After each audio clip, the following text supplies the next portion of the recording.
Well, now, ladies and gentlemen, it's not Monday. That's right. It is Sunday night, and we are here doing a real Dynasty rookie draft.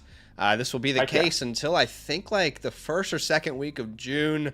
We'll have real rookie drafts for you every single week. We're going to have a bunch of fun conversations. You're going to see people make some real moves in these leagues. And transparently, like, so far, we've done 3 real rookie drafts.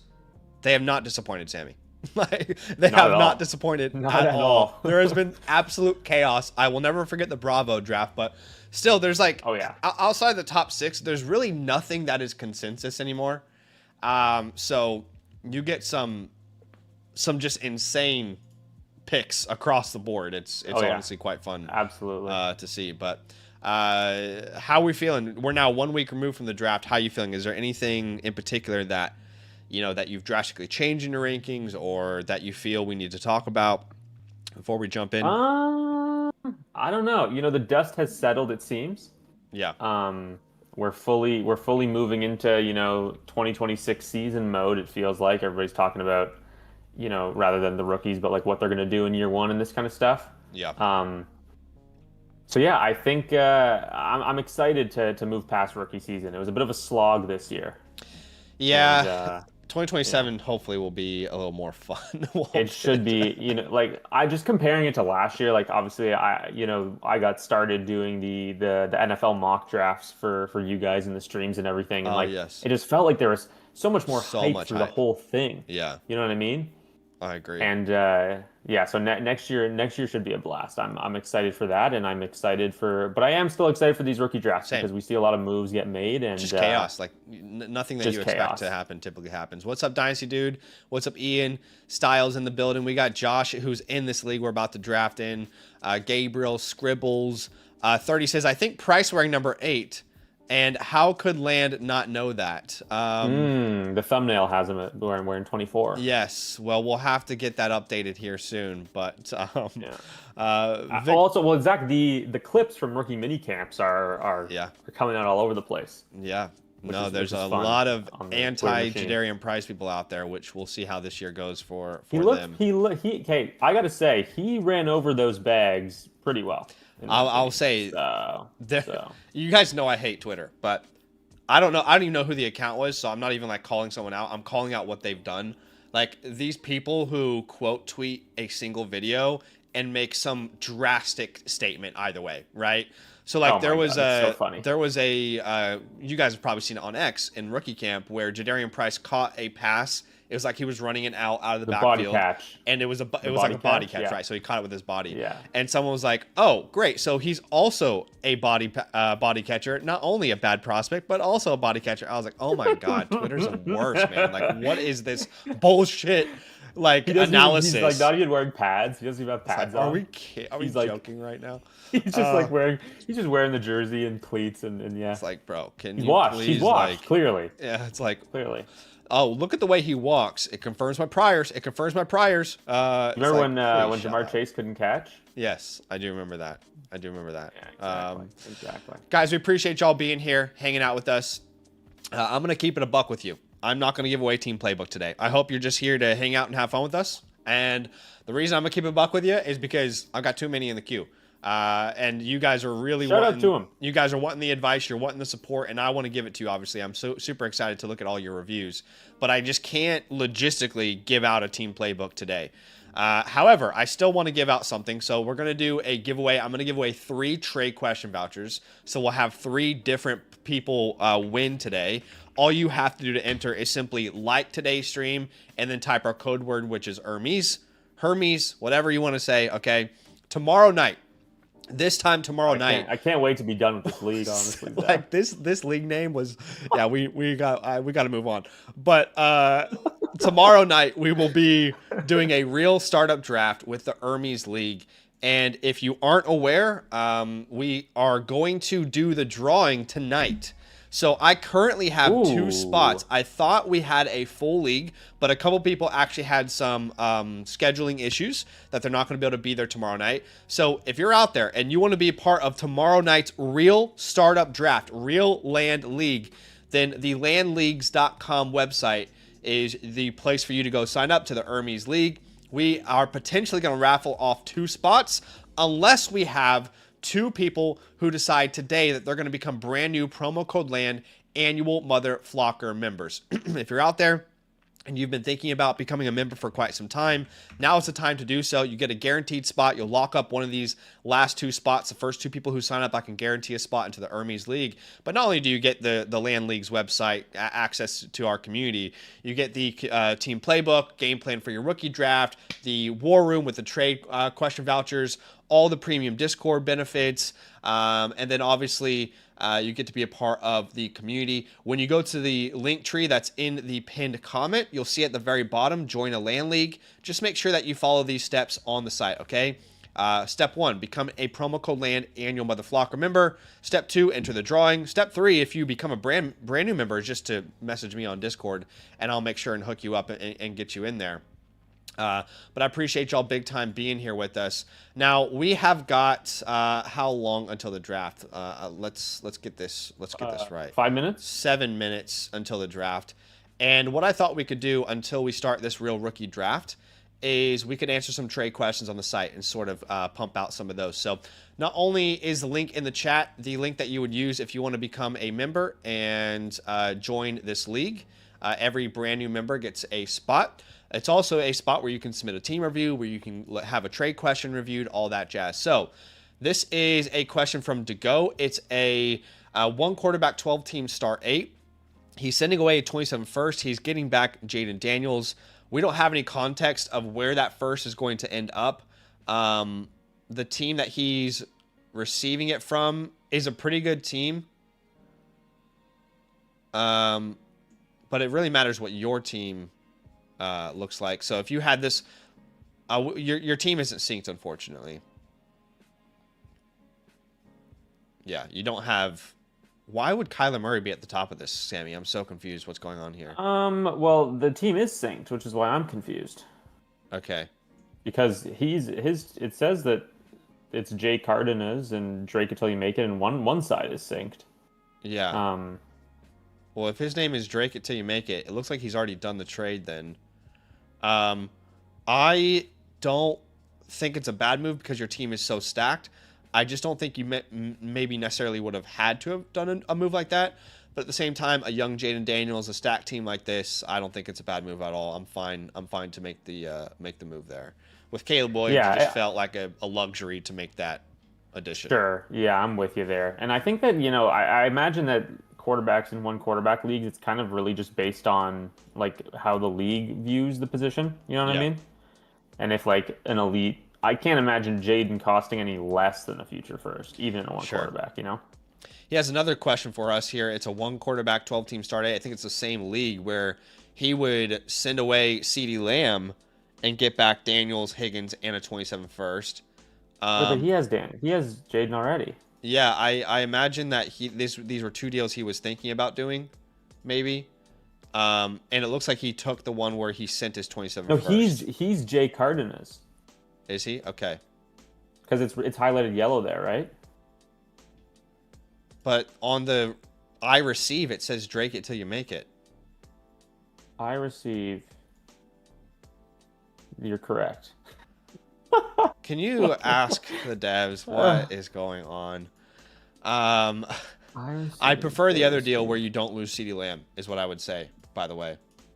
To go. Thank you for asking that question, my friend, as we are 4 minutes away from the draft. Chacho sending away Drake May, getting back Jackson Dart in a 27 first. It's a 1 quarterback, 12 team start 8. I'm fine with a tear down like this in a 1 quarterback format. I can't think of a reason why I wouldn't be interested in doing a deal like this. It's not me being anti-Drake May. It's you get an additional first. You get a very good young player in Jackson Dart already. So if you made a move like this, you're starting... Oh, it's also a 1 quarterback. It's a 1 quarterback, right? So that's even more. I'm happy to tear down and get a first there if it's a 1 quarterback league. No brainer. And your team isn't really close to competing yet, so you could definitely afford the extra draft capital there, my friend. John Perry, what's up, John? John is in a Superflex start 9, excuse me, guys. He says, should I offer this? I believe that I can contend. He would send away a 109 in this year's class, a 27 first, and Kyron Williams, and get back Ashton Genty and Derrick Henry. Derrick Henry is worth less than the 109, but it's not an egregious trade if that were to go down in your league, right? Just thinking about where the values are here. And then it's Kyren Williams and a first for Ashton Genty. I think I would send Kyren Williams and a random first for Genty if I knew I was ready to compete right now. I know there's a lot of people out there who are like, oh, everybody's overreacting to the whole Blake Corum stuff. I don't feel like I'm going to overreact to any news that has come out. I've already projected Blake Corum to take another step in this offense. So I've already projected him even before these other reports have come out that Kyren Williams' role will probably slightly reduce just because Blake Corum's a very, very good player. So if you make this move in a Superflex start 9, you would be starting Burrow, Herbert, Genty, Walker, London, Adunze, at tight end Kraft, and then you would be flexing Javonte Williams, Derrick Henry, Marvin Harrison, or T. Higgins. So I think you're a good enough team to make a move like this personally. Now, I would rather get someone younger than Henry if it was possible, but it doesn't look like that is really a possibility. I mean, can you add a 27 second to your side? This is pushing it, but I'm just seeing like what's possible. And send like your 206 this year, right? Like something like that, a very, very small add-on. But if you're really going to go out and contend, I don't mind that move. Schmeat, 200, is sending away Tyler Shuck, Achane, and Fannin in a Superflex start 10 to get back Henderson, Loveland, a first and a second. Let's kind of break this down piece by piece. I would say in a tight end premium, you probably prefer Loveland, but both him and Achane are close to equivalent in value, just breaking it down piece by piece. And then I asked myself, okay, would I rather have Henderson or Fannin? Probably prefer Henderson, but in a tight end premium, again, you could probably say it's a close case between those two. Yeah. So then the question really comes down to, do I want to get a first and a second or Tyler Shuck? And I know right now the consensus is going to say Tyler Shuck, but I think it will, like, depending on how Shuck performs this year, it could actually be quite close. I'm saying all that to say it's quite close in value across the board here. It's fun because I like the Loveland side. You're getting Loveland, but Fannin you're also moving on from. It's not like Fannin is some scrub. So that's true. I'm worried. Yeah, the Browns in 2026 kind of scare me a little bit. Yeah. But then again, I mean Travion as well. I like getting the. You're getting off of Achane probably at a decent time, I think. Yeah. But like you outlined it, I think it's right down the middle, honestly, because I don't think like nobody's sending in a second for Shuck. You know what I mean? It really is that he's probably in that late first range. Yep. I don't mind getting the picks here. Pretty close to value there on both sides, relatively even. Okay, we will get back to those trades and those team reviews later on in today's stream, but we are going to jump into a real draft here with the Delta League. I'm going to talk to the Delta League here for 1 second, but you guys can also listen in, okay? I'm not saying some secret necessarily, okay? But we're going to do the land method in today's rookie draft. Many of you guys will have heard about the land method by now. I actually have made it an executive decision to change the first 2 rounds from 5 minutes to 3 minute clock. It just feels like 5 minutes is too long. It feels like if you're going to adopt this in your own home leagues, 5 minutes may be fine if you guys want to like kind of be together and shoot the shit or whatever the case may be. But the L stands for live. Okay, it is a live draft. We set aside 1 to 2 hours dedicated time to your rookie draft, right, to really put the spotlight on this event. It's not a slow draft. Slow draft is convenient, but this really gives you the atmosphere and the vibe we're looking for. A is for action, okay? Everybody gets 1 trade window. You have to be on the clock to call your trade window, and then a 5-minute timer begins. And then that is the one moment, that's where the negotiation begins. That is the one moment in the entire year where you will have the entire league's attention, where they can bid on your asset. So let's say KCB, for example, puts the 101 on the block, and he calls his trade window. That will be the one time all year where all 11 other league members know if they want to get that asset, go trade for that asset right now. Okay, that's where the negotiation begins. And obviously, we are doing a real draft here in a real league. And then last thing we need to tell the people about, Sammy, is Code Cinnamon. And with you being a veteran now in the Code Cinnamon space, just explain to the people what Code Cinnamon means. Yeah, so basically, we just want to make sure that everybody in the draft is able to take advantage of any potential falling value. So if you see somebody on the board and you think they should have been drafted 3 picks ago, just keep that to yourself. We can talk about it once they come off the board, but we don't want anybody in the draft to lose out on a falling value because sleeper's ADP could be off, right? Maybe this room is ignoring somebody and we just don't want the draft to be influenced by anything that we talk about or anything that is said in the chat. And I will do my best to abide by that as well, even though maybe my track record isn't incredible. I do my best, you know? Yes, I think Sammy is a veteran in the streets, but he's getting better every single day. Okay, let's go ahead and start this bad boy here. 3 minutes on the clock. And I would love the Delta League after this draft concludes to tell me what you guys think about this change where we go 3 minutes. But again, appreciate y'all being here with us. Yeah, the very first one, the Alpha League, we accidentally did 1.5 minutes, and I don't really think anybody noticed. It felt good. It's just like if you want to make a trade, then typically the trade window is enough to kind of get it done, right? Yeah, for sure, 100%. I think maybe it's also like a fact of the class potentially. Yeah. Like less trading is happening because the picks are a little less desirable than most years, and so in a more desirable class, you want more time in the second round. Yeah. Potentially, I'm just spitballing here, of course, but I think that the 3 minutes will definitely. I think it'll be plenty. I sent some offers for the 101. None of them were good enough. And honestly, I don't blame Casey for sticking here and picking Jeremiah Love. It's hard to move off of Jeremiah Love, man. It really is. All the history tells you it's a pick that's not going to bust. And yeah. It's hard to move off that pick there for sure. Macy, Macy's going to call his trade window straight away. And all I'm going to say, Macy, is like, I'm not interested.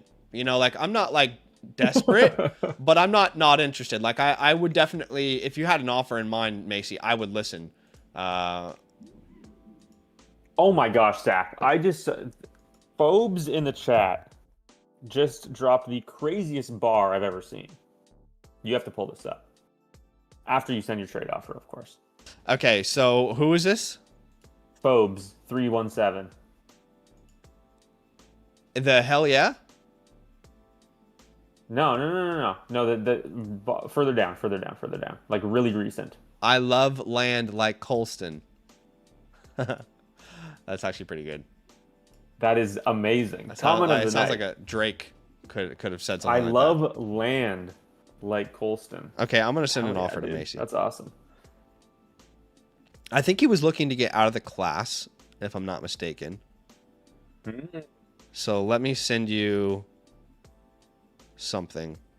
Trying to punt this pick down the road, potentially.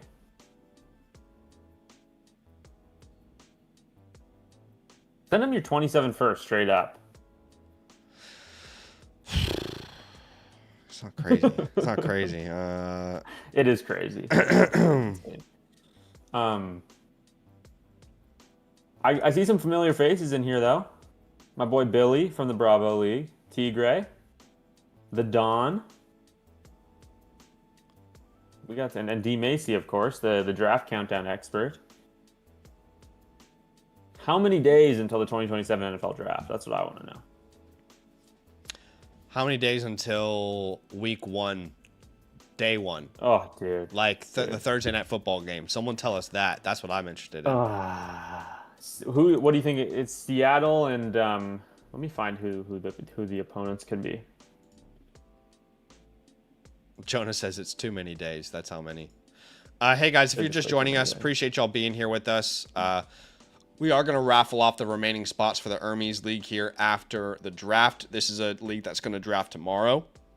Obviously, if you become a brand new member, we can guarantee you a spot in that, the first 2 people who do. But that is the code word for today, is the name of that league, Hermes. And if you want to enter to win a trade question voucher on today's stream, you can type Hermes into the chat and like the stream. Those are the 2 simple ways that you can enter. Macy, I sent you an offer.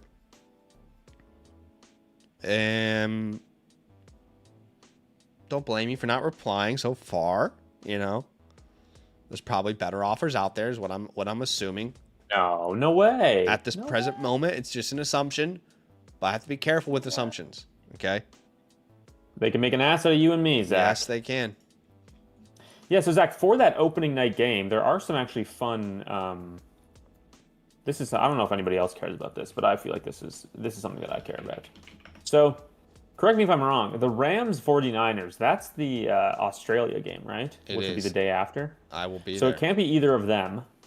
So we've got Cardinals, Cowboys. I think I'm going to stream in front of the stadium that day. Are you serious? Yeah.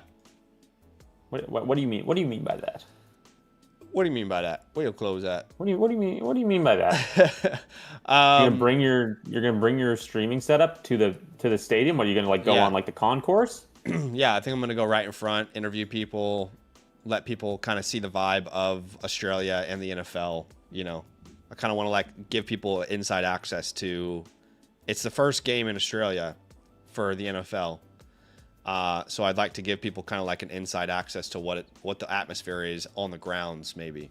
Heck yeah, that'll be fire on the Fantasyland Football Channel. So that's awesome. That'll be really, really dope. I don't know whether to sit down at a desk or have someone with a pack and as I walk around, I have a mic and I'm interviewing them. You know, you're just clavicular now, right? If anybody knows Formula One, I'm thinking of the equivalent of Martin Brundle's when he does a grid walk, if that makes sense. I feel like the streaming aspect of that would make it difficult. But yeah, I mean, yeah, if you can get somebody with a pack and Jonah says, just set up one of those prove me wrong tables about fantasy. That would be funny. Literally going to say that. That would be funny. I was going to be, yeah. But the thing is, I don't know. There's a lot of people this would be if I was to ever try and find the fantasy football players in Australia, I mean, this would be the event to go to. That's for sure. I've got to put you back on the clock. Your trade window is officially up. D Macy. But yeah, that opening night game, Zach, could be the Chiefs. Could be the Chiefs in Seattle. I thought the schedule was already out. So when is the schedule actually out officially? It's 2 weeks from now, I think. Okay. But that could be the Chiefs. It could be the Chargers. It could be the Bears. It could be a rematch of the Super Bowl with the Patriots. You know, the Cowboys. If anybody from the NFL is listening right now, and they probably aren't, or if anybody with the Rams or the 49ers is listening, or if anybody has any sort of in with the NFL International, please DM me on Discord or Twitter or wherever you can find me. Because I'd love to get media credentials or something and get into that locker room, maybe. Ooh. Interview Puka Nacua before week 1, game 1. You know, Zach, let's say Christian McCaffrey. Say hey man, how's the legs feeling? You know. Surely there'll be some report that his Achilles is about to tear. I'm wondering, do you think going to that game, and if you had that media access, would that influence your Flock League draft? Surely. Probably, yeah. Surely. I probably would have been hey man, I just want you to know that I drafted you in the most popular fantasy football league in the world. And it's with my 4th overall pick, Jordan James. Yeah, and it's it's Jordan James. It's Deshaun Stribling. Hey man, I just want you to know there are people in my space that actually hate you. I don't hate you. Okay, I think you're a talented football player. Deshaun, I took you in the 16th round of my fantasy league. Well, you know how much I believe in you, okay? I'm expecting big things from you, brother.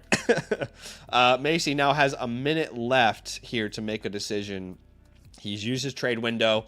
Sammy, would you mind just writing down the people who have used their trade window for me, by the way, so we can just keep track? Brother.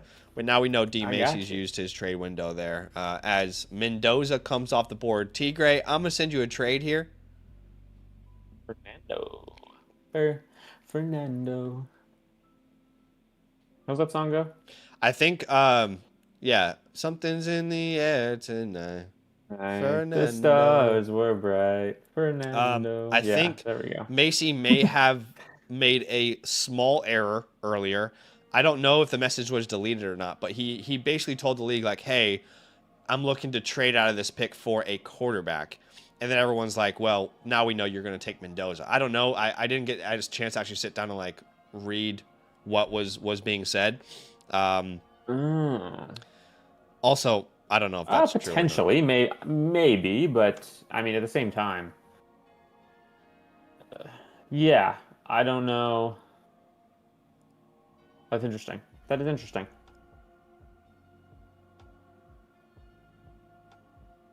I think you've always said, and I think I've always felt this way as well. You want to try your best not to draft for need in a rookie draft. At the same time. I just sent you an offer there, T. Gray. Buster McRib. Buster here from the NFL International. Sorry I'm late. I love Buster McRib. Dub G he's asking a great question, and I do feel like I need to reply just because it's such a well thought out question here. He said, who won the title in this league? Right? And I just thought, I guess we should take a second and let you guys know, just because the people are curious, that yes, I did win this. So this actually makes, so far, we've done 4 drafts. I am your champion in 2 out of those 4 drafts. And I've been in the semifinals in 4 out of those 4 drafts. So we're doing everything we can here to take home some hardware. But yes, I am your reigning champion. The league is chasing me down. And I don't think it has anything to do with Justin Jefferson. It has everything to do with Devon Achane, okay, with Chris Olave, Puka Nacua. Shout out to those guys. Jaden Daniels certainly didn't help me. I think I might have had to start Luther Burden in championship week because I had so many injuries on this team. So this is not like the best team I have, but it's... What a shame. How many... not bad. How many points he scored in week 17? It was a lot, if I remember correctly. Let's have a look here. Let's go previous league. I think he had like 20. So that was the 49ers game, right? Where he had like 100 yards and a touchdown. I won our championship by scoring 126 points. Wow, yeah, that's not a lot. Puka had 15. Jefferson had 7. Olave had 26. I had to start Bryce Young. I was a coward. I didn't even start. You didn't even start. I was an absolute coward. Okay. There you go. Looks like Cardinal Tate is coming off the board here, as Tigray is not with us currently, but has set his queue. Shout out to him, Cardinal Tate. I'm big excited for this guy. Same. Can't wait for maybe potentially making Titans games watchable. Potentially. Yeah. I would love to see if Cam Ward can get unleashed after that deal, after that trade right there, or that pick with Cardinal Tate. Yeah, dude. I mean, I believe in Brian Daboll. I'm hopeful, which is hope is a scary drug, folks. It is. It's dangerous. It is terrifying, and that guy catches everything, you know? Evie asked a good question, and look, like, I might not be the smartest analyst on the Flock Fantasy site, so I just want to turn to Sammy here, and just, could you check these maths? 4 out of 4 semis for Zach. I don't. God. She's mentioning that it's 100%, but could you maybe just take a second, Sammy, and confirm or deny that? Yeah, I'm not exactly a mathematician either. Yeah, I did all right in school. Yeah, but this one is a little too stretched for me, unfortunately. Yeah. It's a big one. I didn't take calculus in grade 12, so I'm not going to be able to. I'm not going to be able to figure this one out, unfortunately. The chat can do their own math. By the way, on the Land League's website, I want to let you guys know just quickly, when you go to the ADP tab, I will put out the rookie draft ADP update after this draft, so we'll have some real ADP up there. But also, we've got a lot of people posting public leagues, y'all. All right, so you can go over there, and if you want to get into a league, it tells you if they're a land member, and it tells you if they're using League Safe or whatever the case may be. So I know a lot of people are always looking to join leagues, so definitely go check out that on the landleagues.com website. MPD says Mendoza's floor is Mason, the ceiling is Zach, which you love to see. How are you supposed to feel about that? I guess. I feel pretty good about it. Yeah.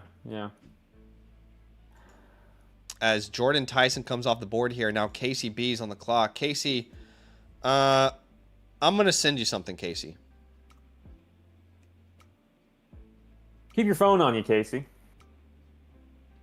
I am going to hit your line right now, my brother. He says, okay, trade window. All right, we're going to go ahead and begin this clock here. He now has 5 minutes to shop the 105, or really, he technically could shop whatever he'd like to, but the 105 is now vying for everyone's attention. Let me check. Is this a start? We've got a start 9 here. Smaller lineup. Yep. But deserves love nonetheless. I did give them a chance to extend it to a start 10, but it didn't pass the votes. There's a player I want, but I just am realizing I probably don't need him. The burden I have to carry. You know, like when you want a player so much, but you really don't even need them. Let's look at the team here in the Delta League. We are a juggernaut, apparently. I guess they call us a juggernaut. I don't know. But there's a running back I want. I'm not going to lie to you. You know? Problem is, I don't know if I really need the player. You know what? I will send you an offer. Okay? I will send you an offer, Casey. And no hard feelings if you decline. What's new, Casey? He's going to resent you forever. I'll just think about it forever in my room by myself, yelling at the wall. Okay, offer has been sent. Let's see what happens. This actually is not a bad offer, I don't think, but of course I'm going to say that. I'm the one who sent the offer. Yeah. Huh? Yeah. Oh my gosh.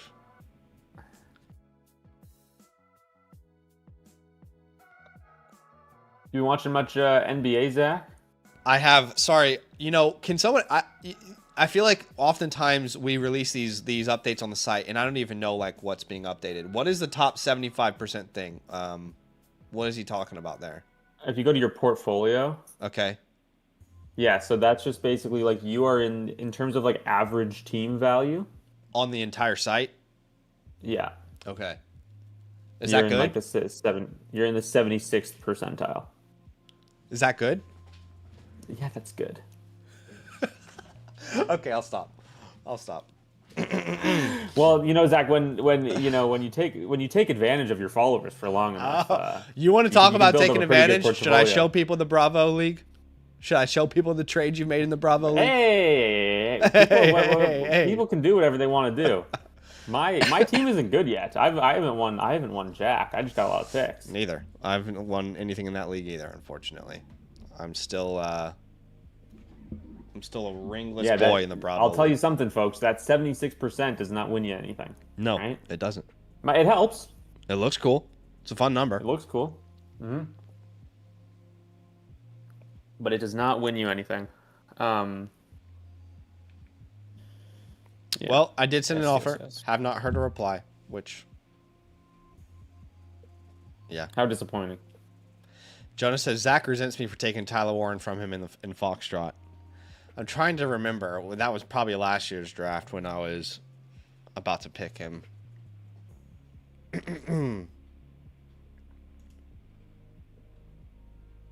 Scribble says Zach definitely has 2 phones. Yes, I've been watching NBA. Sorry, I heard your question. I've been watching NBA. Yeah, the Raptors are doing their Game 7 as we speak. Yes, I am super interested to see who wins that.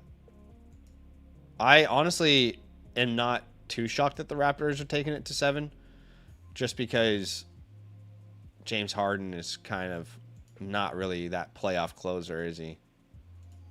It's tied at half. It's 49-49 at half.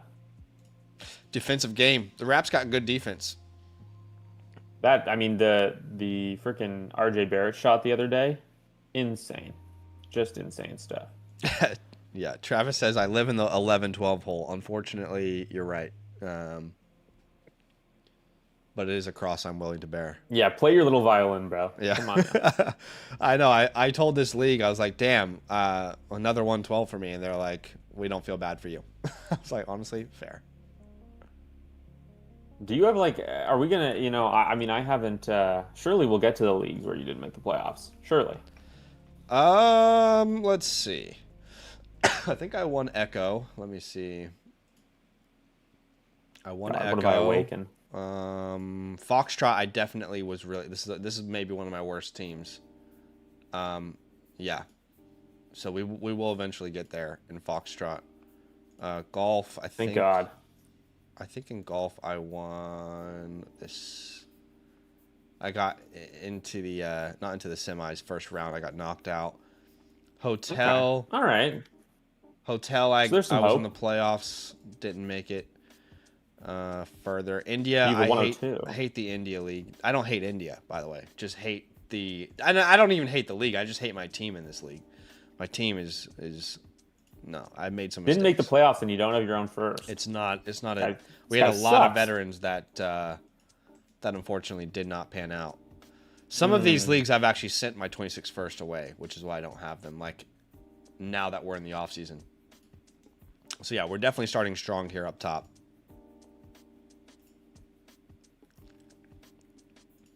But I guess technically I made the playoffs in all but 2 of these follower leagues. I'll take that. Trade window's up, by the way. Trade window is up. I apologize, guys. Got distracted bragging, Happens. I actually did. I got a counter offer. Let's see. Casey, what am I looking at here? Ooh. Brother. Call him out. What? It's funny because I wouldn't... I mean... I don't really know what to say to this. Obviously, I'm going to decline it. Let the chat be the judge of it. I want to know. No, Zach, this is the I win every league tax. That's what it is. Yeah.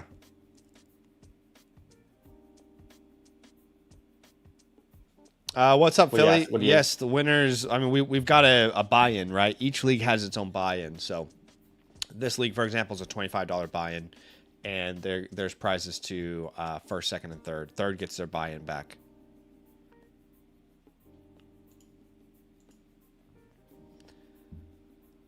Casey, I'm not going to put you on blast, but that was... Put him on blast. That was a wild trade offer.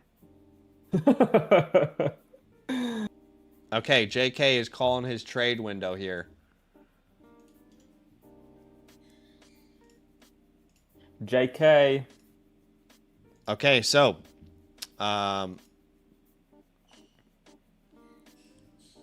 he says, pick on the block, send him offers.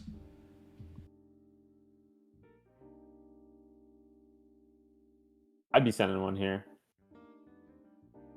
I would absolutely be sending an offer here. What is happening? Let go, let God. MPD says, still bummed we don't get Zach doing these rookie drafts in a Batman outfit. He burnt that thing. I've got it. It's hanging in my closet. Who knows if I'll really, bring it out I would next year. I would have thought after the Bucky fiasco, you wouldn't have. No, I am. Wouldn't have held on to it. I am probably going to rock up to the Flock League drafts in a suit. I think I'm going to keep it strictly business this time. Yeah. Business. Business.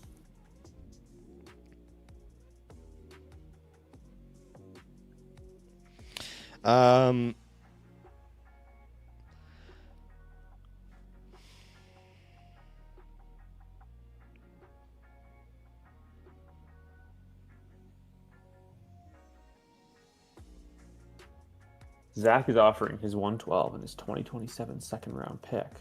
JK Blaine's 106. We'll see how it goes. Jordan says, Zach, what's your worst team? You pick the most perfect comments, don't you? Well, he's asking what my worst team is. I'm about to show you guys a terrible team that you haven't pulled up, Zach. Okay, fair. Which one haven't I pulled up? Look, this is probably my worst team. I mean, well, what does the Flock site say? The Flock site says India. This one's this league is Devi, which I'll be honest, I don't like Devi anymore. I'm gonna be honest with y'all. Not a fan of Devi. Tried it out. Nothing is predictable. Okay. It's so much to keep track of too. It has to be done like off of the app and everything like that. It's yeah. But India is probably my worst team. I don't have my 26 first. At least I have my 27 picks, my 28 picks, all that. But this is probably my worst team.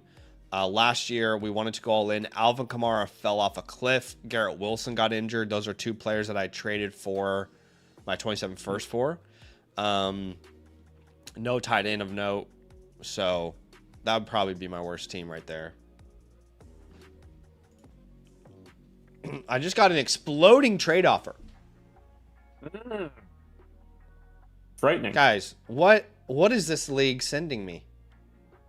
Does anybody in this league respect me? You gotta put him out there. Does anybody in this league respect me at all? If they're willing to send it to you, then there's no issue in just letting everybody know what the offer was. I just feel like no one respects me in this league. That's fine. That's fine.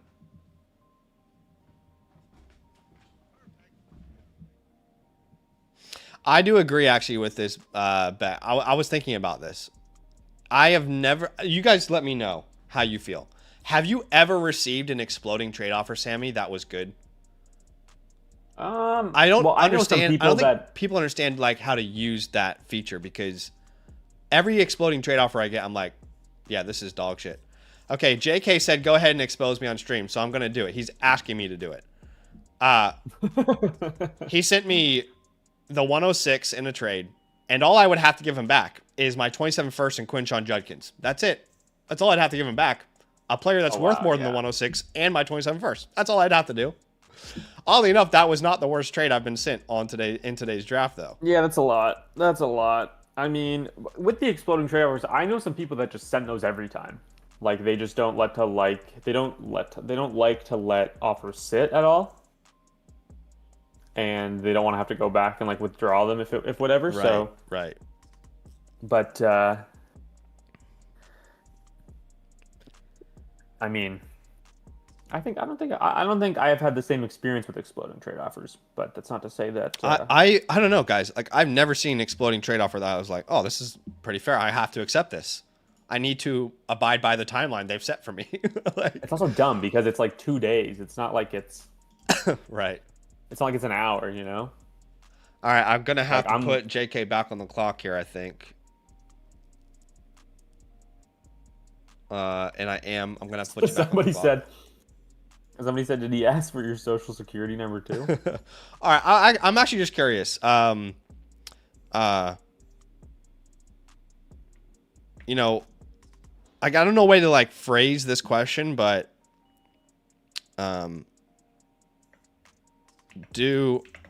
are the exploding trade offers, maybe we'll say, that you receive good or bad? I'm just curious how this feature is used in your league normally, in your guys' league, because to me, I can't think of a time I've gotten a explode. I feel like it should be used when you know you're losing a trade and you're like, hey man, this is like you've got a timeline here. Like, I'm gonna lose a trade. Let's do it. Oh, see, I never. That's how I thought it should be used. For me, I always saw it as like we did get it being like a time sensitive thing. Like the only time that I would ever send one like that is like if I'm sending it on like Saturday night and I just want to sort of give them that bump that like, you know, hope this will expire before the games start on Sunday or something. But even then, like I feel like Sleeper only lets you do it's 2 days or nothing. T-Gray is back with us, by the way. So he is active. T-Gray, if you were at all interested in the trade I sent you for the 103, I'm still down to do that. And we did get a trade that went through. The 106 was traded away. And it looks like Macy got the 106, and he sent away the 108 in Gadsden. I got to be honest with you. I would have paid that. I would have paid that for the 106, personally. I would have made that move, just like Macy 108 in Gadsden, yeah. Wow. I like that for D. Macy. Let me see if T-Gray is... Now that he's Zach, active. I wanted to ask you about this. So the other day, I guess Friday maybe, I put out my guys video for the rookie Okay. class, and Makai Lemon was in there. Yep. And in the video, I said like he's my 104, he's my wide receiver 3 in the class. But I've seen many drafts like this one where he falls to 6. And it seems like a lot of people are viewing him as like the last one of this tier of 6. And I disagree with that. And that's where I view him higher. Right. And there was a few comments that were basically saying that they disagreed with him. How can he be a my guy if he's my wide receiver 3? And that's consensus. Yeah. I guess I understand why they would feel that way. At the same time, people are going to be critical no matter what. Yeah. It also was sort of like, my thing is sort of also that I don't think there's as big of a difference between Lemon and the other two as consensus would have you believe. Okay. Which was like sort of what I was trying to say. Yeah. I guess I didn't convey it as well as I could have. But one thing I was going to mention is like last night I was live doing some Dynasty startup mocks. And Tate was going like consistently at like the top of the 3rd round. Yeah. And Tyson and Lemon were in like the back of the 4th. Right. And I didn't realize that people were seeing that big of a difference between I feel like where my rankings lie with price is not consensus. Like that would be, you know what I mean? Like I could be wrong, but based off the drafts I've seen and the reaction I've got from where I've ranked Price in this draft, I don't think people are consensus with where I rank him. Whereas in most drafts, I don't think Lemon's actually available at the 106. It's just not in land follower leagues. I don't know. Does that make sense? Yeah. Like, because the hate on the Jadarian Price stuff has been very real. 100%. 100%. Yeah, but then you get all it takes is one manager from 4 to 6 that likes him and needs a running back. You know what I mean? Yeah. So I think with Lemon though, like I'm also seeing like just the start of the best ball stuff.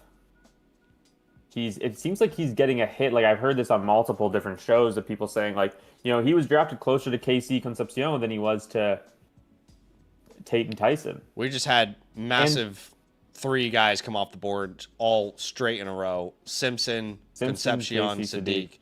Ravenger, I think I'll send you something here, Rav. Is there a tight end premium in this one? No tight end premium in this one. No tight end premium, okay. Yeah, and I think that one thing that I think points to the Casey, bullish case is I think that him falling to 20 says more about his like profile as a wide receiver rather than his ability to score fantasy points. Because you had like guys that were viewed as incredible prospects like JSN, right, who fall to 20, or CD Lamb who falls a little bit because of those potential slot, or he's not the fastest player in the world, right? Makai Lem's a little smaller and he doesn't run a 4.4, this kind of thing. I'm on the clock. He's on the clock. And because I don't have many picks in this class, I'm now going to call my trade window at this 110. I did move up to make this pick. I know who I'm going to take. Obviously, if I stick and pick, I know who I'm going to take. But I already had too many picks in this class, so I moved up from the 112 to the 110, gave up my 312 and 406. That's just the reality of this class. If people don't like certain players, they're going to be willing to move down for not a huge amount. Yeah, I mean, there's one player left in this tier for me, so same. I like this deal for you. Same. So I am fielding offers for the 110.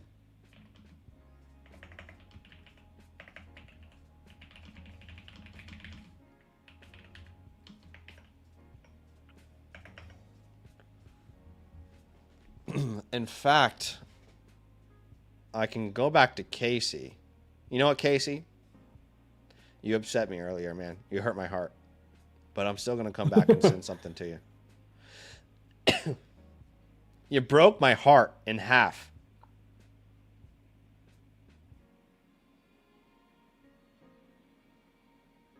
Let's see.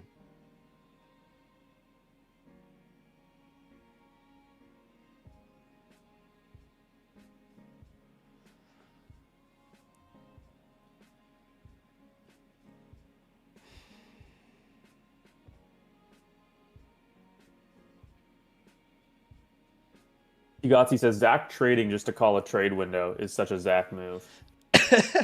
I mean, I want to get into this tier, but then I also want to, what I tell you guys, maximize value. You want to have fun. Your name's Rod. You like to party.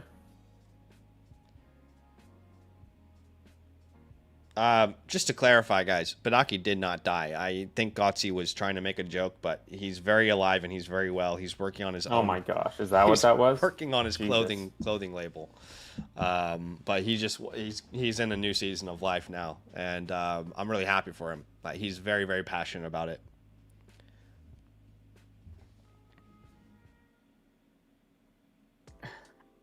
Sometimes, yeah. Sometimes it's hard to convey tone in a YouTube live chat. T. Gotzi's a good guy. He's a good member of the community. Yeah. He's just joking. Well, it's the crude humor. I didn't see the comment that was retracted. I just saw the reaction to it, and I was like, I know T. Gotzi's a good guy. What could he have possibly said? No. Okay, so by the way, we had 50 votes. 76% of people say when they get an exploding trade offer, it's typically bad. Huh. Interesting. Okay. It's like somebody they're so ashamed to send this offer that they can't possibly have it sitting for longer than 48 hours. Exactly. Okay. I'm not gonna get a deal done with Casey, but who guys, can anyone tell me if you're looking to get more capital and I can send you a 2-for-1 where I get the 1? Anybody out there? Is anybody out there not looking to compete this year? I can send you a 2-for-1 where you're getting the 1 here. If that's you, please speak up. And maybe I'll just make this pick and then we can talk afterwards. Yeah, I like what Better Than You says here. It's the illusion that you're going to miss it on a good deal when the deal is in fact horrible. But for me, it's like, okay, in principle, maybe, but also it's 48 hours.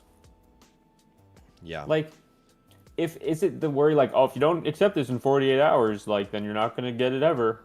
I bet that person, if they're sending you a trade, they would take it, even if it's past the 48-hour period. You know? So I would wonder what the point of this was, because if you can't alter it, like, you can't change the time. It's so silly to me. Yeah. I get that.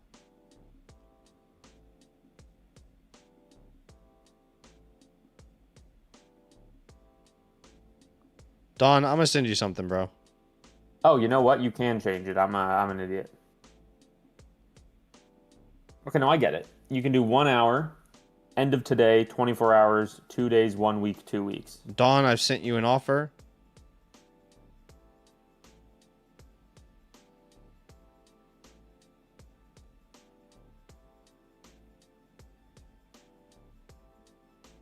JK, I'm going to send you something. Ooh, I'm curious what JK thinks about this. The trade window is done. I've got 2 minutes here. Quick.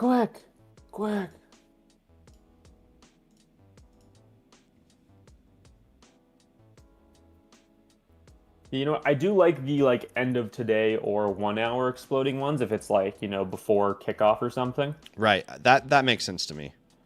That where it's like, yeah, because I've never thought of it being like, you're going to miss out on this if you don't accept it. I've never thought of it like that.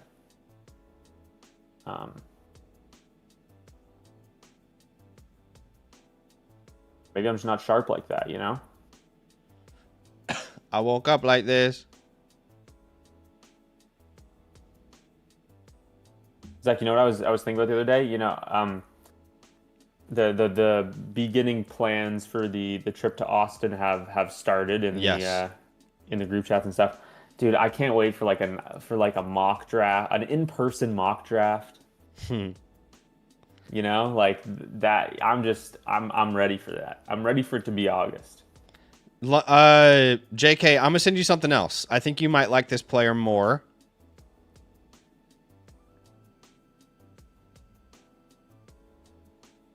Okay, what do you think about that then?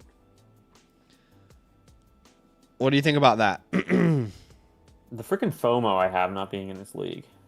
I'm like, nobody. I don't got any notifications right now. Nobody's texting me.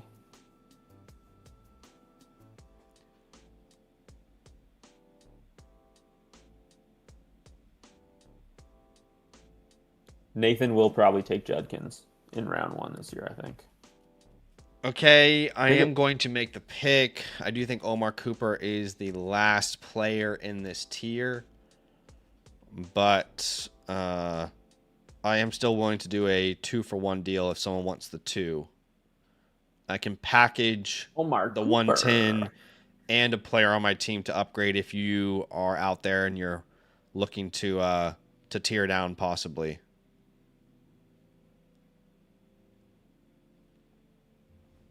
Oh, Zach, you know what I did this weekend? What I finished up? Tell me. My initial set of projections. Ooh, I love draft. it. I love it. Yeah. Anything crazy stand out to you? Anything crazy?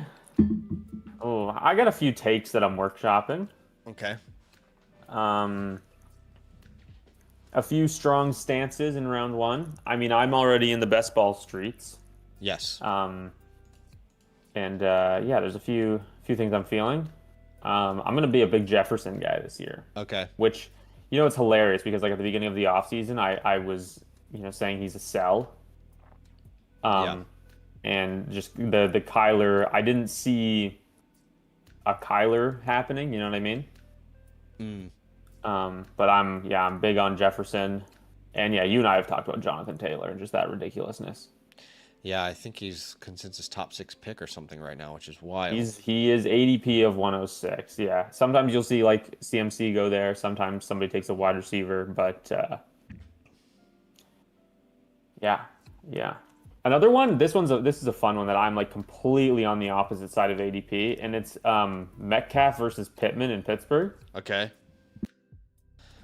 Bill's going to call his trade window with 10 seconds left. That is really leaving someone in a difficult position there if they accept this trade. But make sure your cues are set, please. Because if you accept this deal from Billy, whatever it ends up being, just keep in mind you will have 10 seconds to make your pick. Yeah, no, I like Jefferson. I just got an exploding trade offer in this league.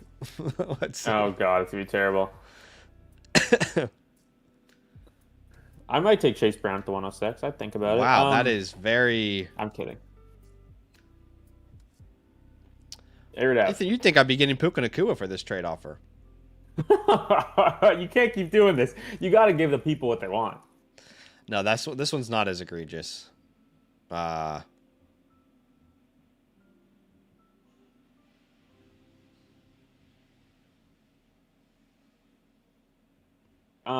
Tigazzi, they're actually Underdog is legal in every province except for Ontario.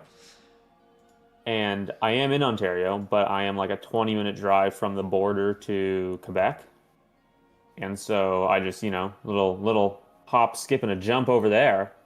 And I'm able to get in the draft. Because you can finish a draft from wherever you want.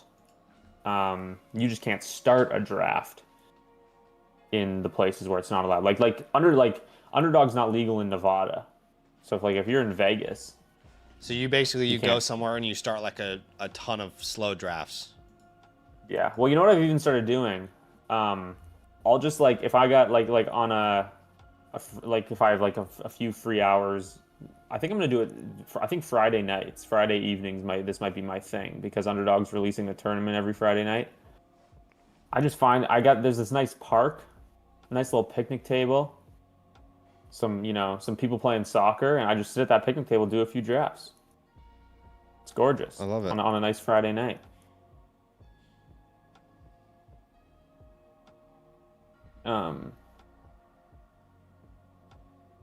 So yeah, that's how I get in them. We have more international contributors to Flock than US based. It is actually, well, what? Yeah, I mean it's pretty even. There were how many internationals in the Flock League last year? 6. Half of the Flock League last year was international, which is just good for the brand. 12 insufferable. Imagine the league was 12 Mason Dodds. Imagine that.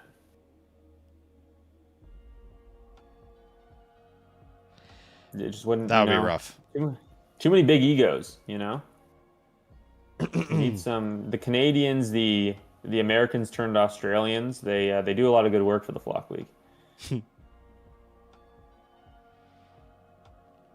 I was not playing Pokemon Go, but you could look at it the same way. Pokemon Go, underdog, it's the same concept, pretty much.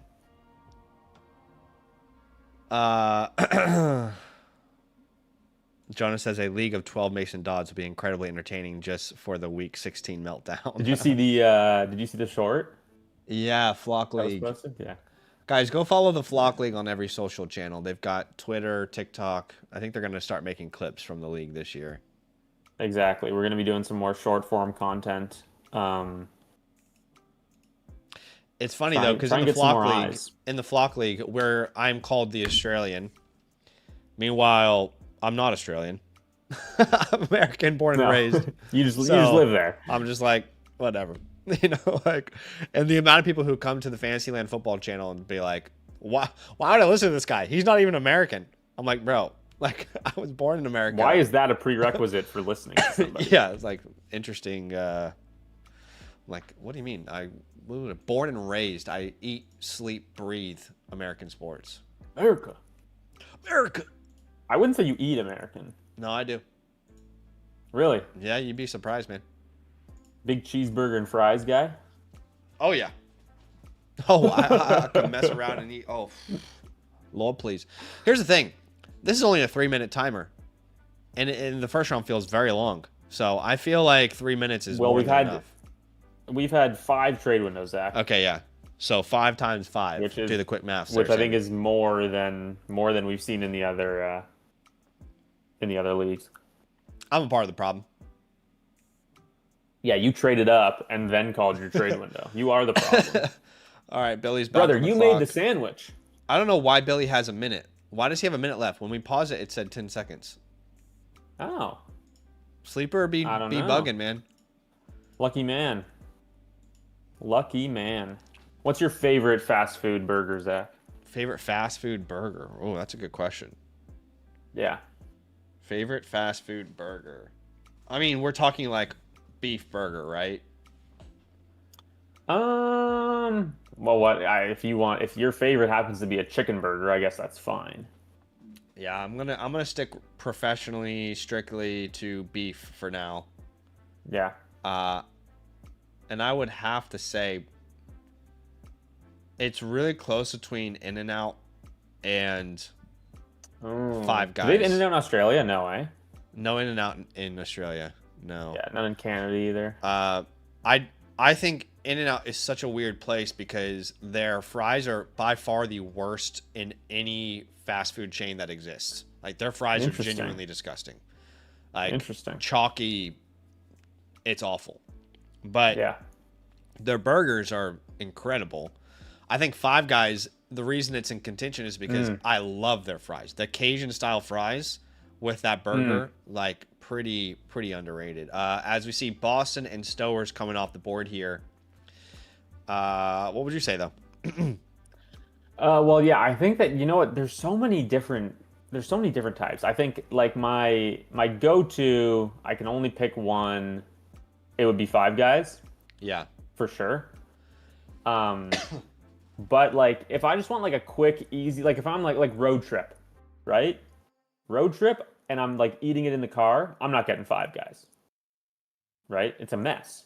You need to that burger deserves a table. That's how good that burger is. I think that's fair. on like a road trip, give me I'm perfectly fine with like a double cheeseburger from McDonald's. Yep. I like an easy double cheeseburger. But underrated burger, Harvey's. Underrated. They got that. I don't think I've ever heard Harvey's. Is Harvey's? You haven't heard of it, or you haven't heard it as a best burger? I've never heard of Harvey's as a Is Harvey's food only establishment. Canadian? Is Harvey's fast food? Oh, that's a thing. Yeah.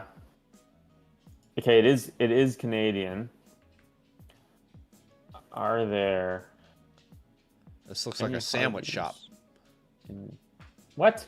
Are you looking at the right thing? I don't know. That is not the right thing. Scroll to the top. That is not Harvey's. It says Harvey's hot sandwiches, bro.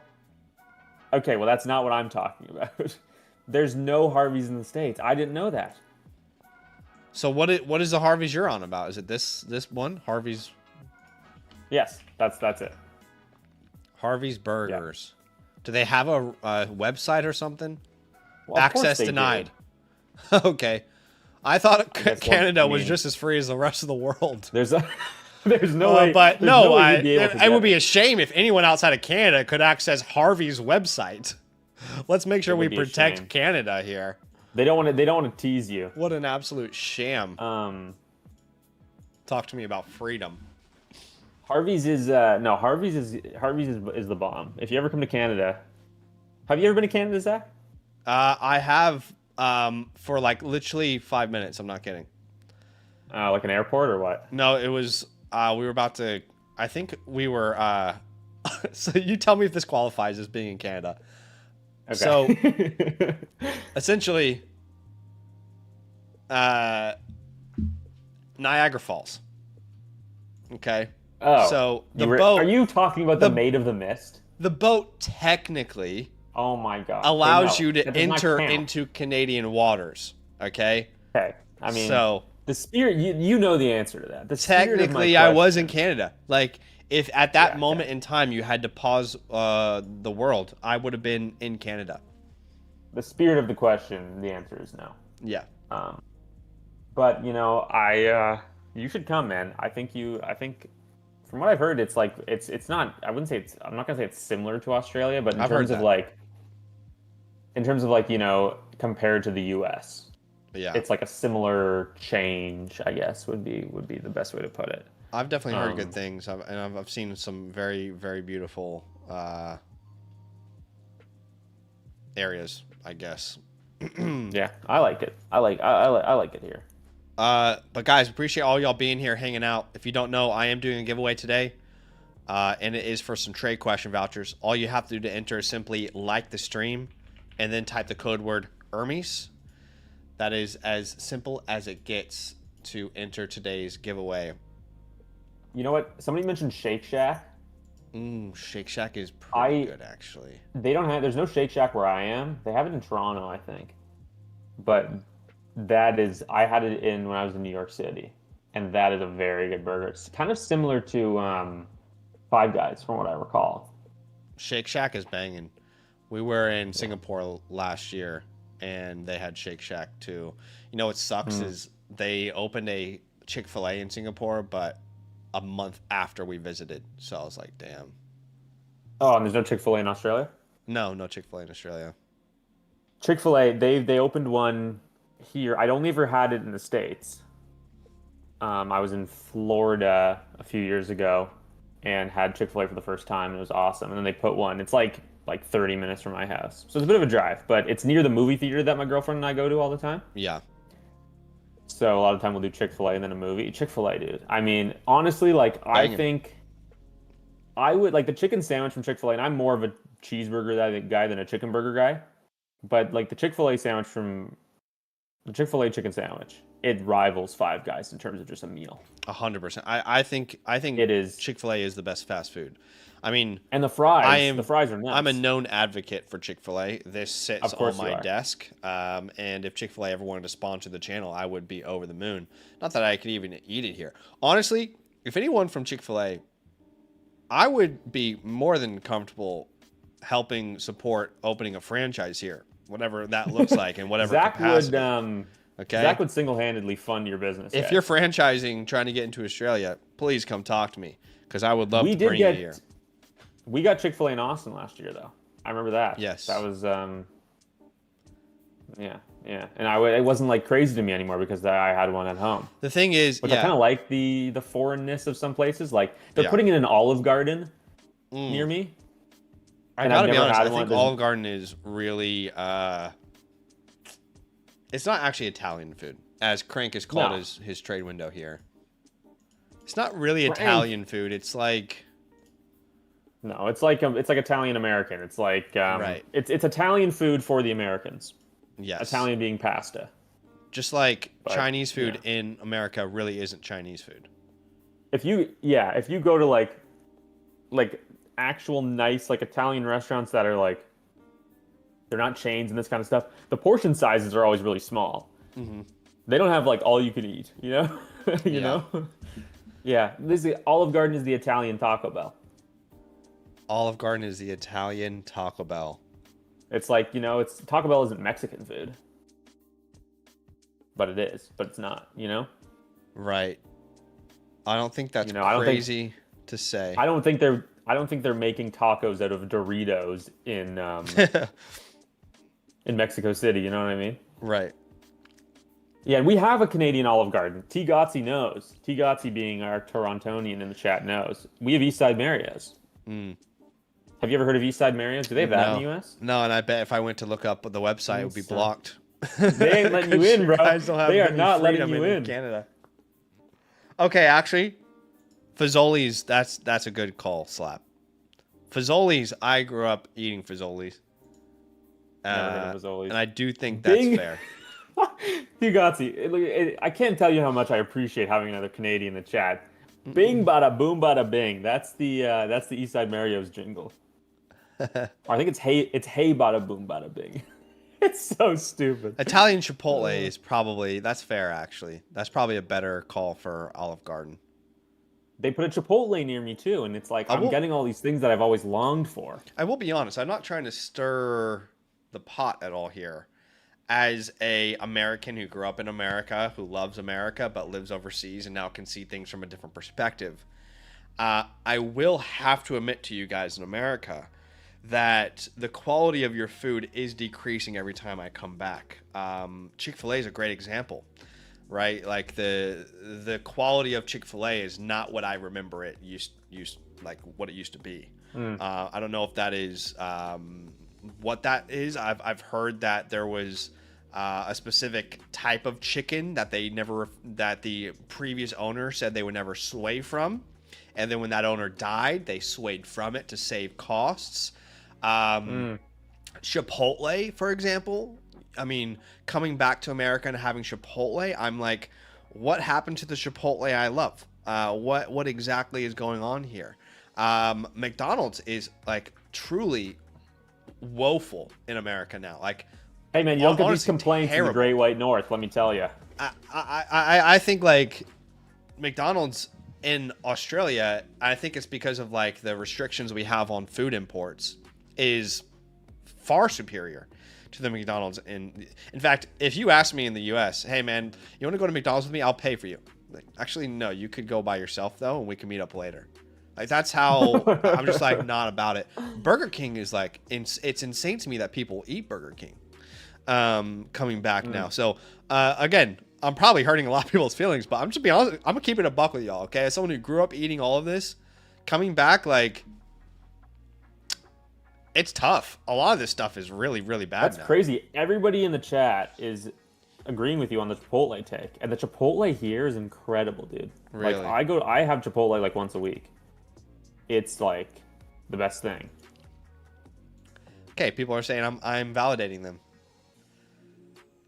I feel like Five Guys hasn't changed. I think, and this is why maybe I like them so much, like Five Guys and In-N-Out.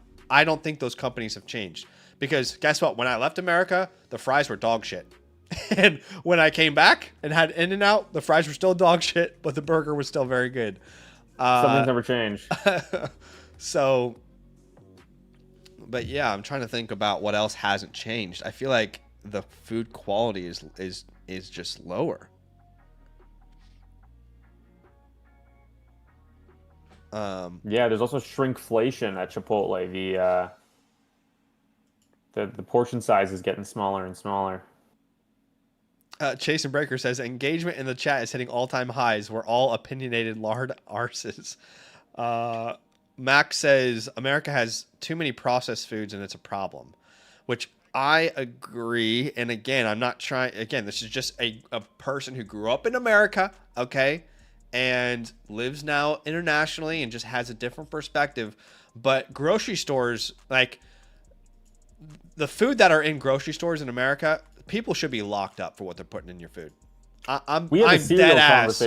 I'm being so for real when I say that. I will stand 10 toes down when I say that. Like, people should be in jail for what they're putting in your grocery food. Seriously, it's insane. Some of the things that are put in grocery food. Like, you go look. I mean, when someone sells you potatoes, okay, and you look at the ingredients and it says anything other than potatoes, it's a problem, okay? Shouldn't be a laundry list of ingredients for potatoes. Or, you know, think of something similar. Okay, how about French fries? Okay, French fries should have 3 ingredients. Shouldn't be 30 ingredients. Like I mean, it's just wild. Yeah. Yeah. You got, hey man, world's a crazy place. You know what I've noticed recently, and I think that this probably possibly goes in. There are too many new things. We keep on trying to like make everything better, and we just make it worse. You know what I mean? Yeah.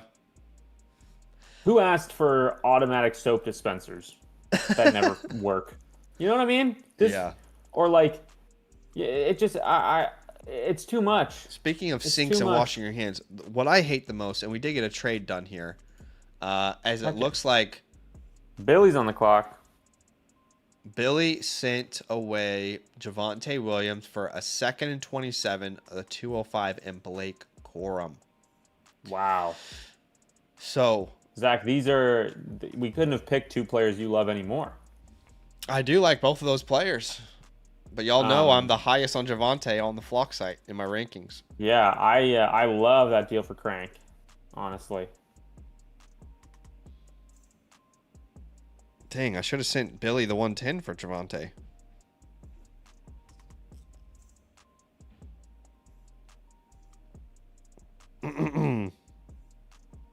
Anyway, something needs to be done, man.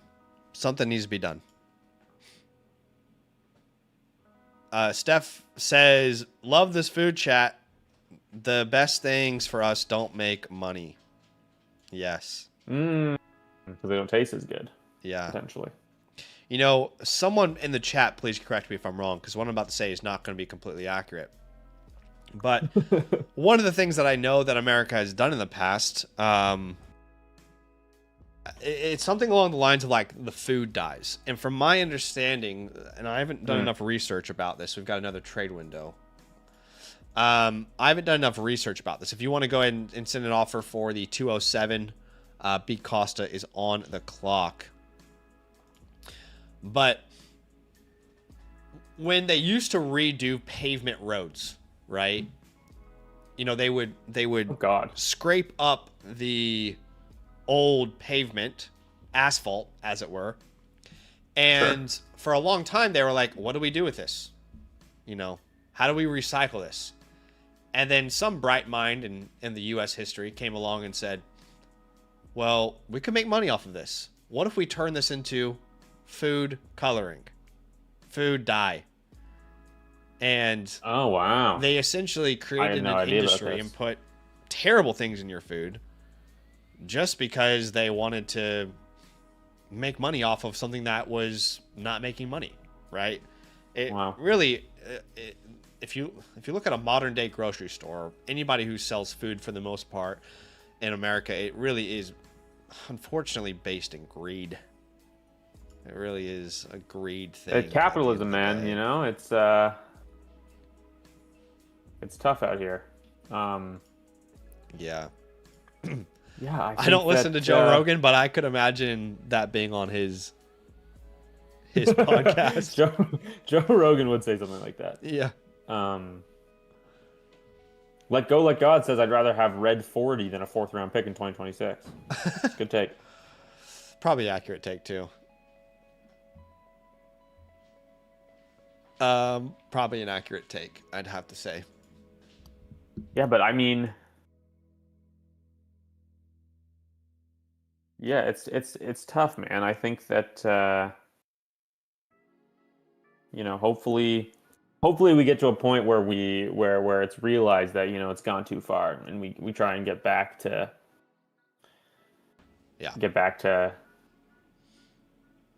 putting good things in food. But I think I'm grateful that I'm in Canada, because it is the problems definitely aren't as big here as they are. Yeah, no, I think Canada and America have much stronger restrictions on what is allowed in food. It's also like caffeine too, and like all sorts of stuff, right? Like I'm an energy drink consumer. Okay. My favorite being Alani is all the trend right now, right?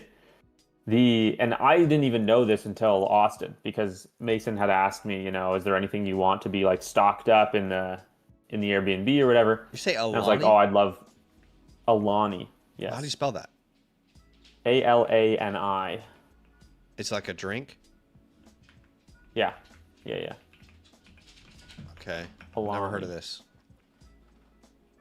So what's their deal? What makes them different? It's just an energy drink. But basically, the ones here have 120 milligrams of caffeine. Okay. Okay?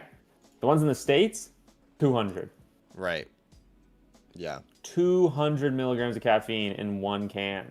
I mean, it's really funny. It's funny you mention that, because, like, as someone who grew up as an American, eating all the food in America, I remember when I first moved to Australia, I felt like all the food just tasted so bland to me. It's like, where's the flavor? But over time I adjusted to like just normal, healthier food, like just like a baseline standard of health. And now when I go back to America, everything in general tastes so sugary or like oversaturated, or so it's almost like we kind of train ourselves to, you know what I mean? Like kind of accept what's been normal for us. But yeah. Guys, I'm not hating on Alani. I don't want to switch from Alani. I was just saying it was a shock to me that the one in the States had like 50% more caffeine than the one that I've been drinking here. Yeah. That was because like there's literally a limit that you're not allowed to put more than that in because that's like 3 standard coffees. Yeah. In an energy drink.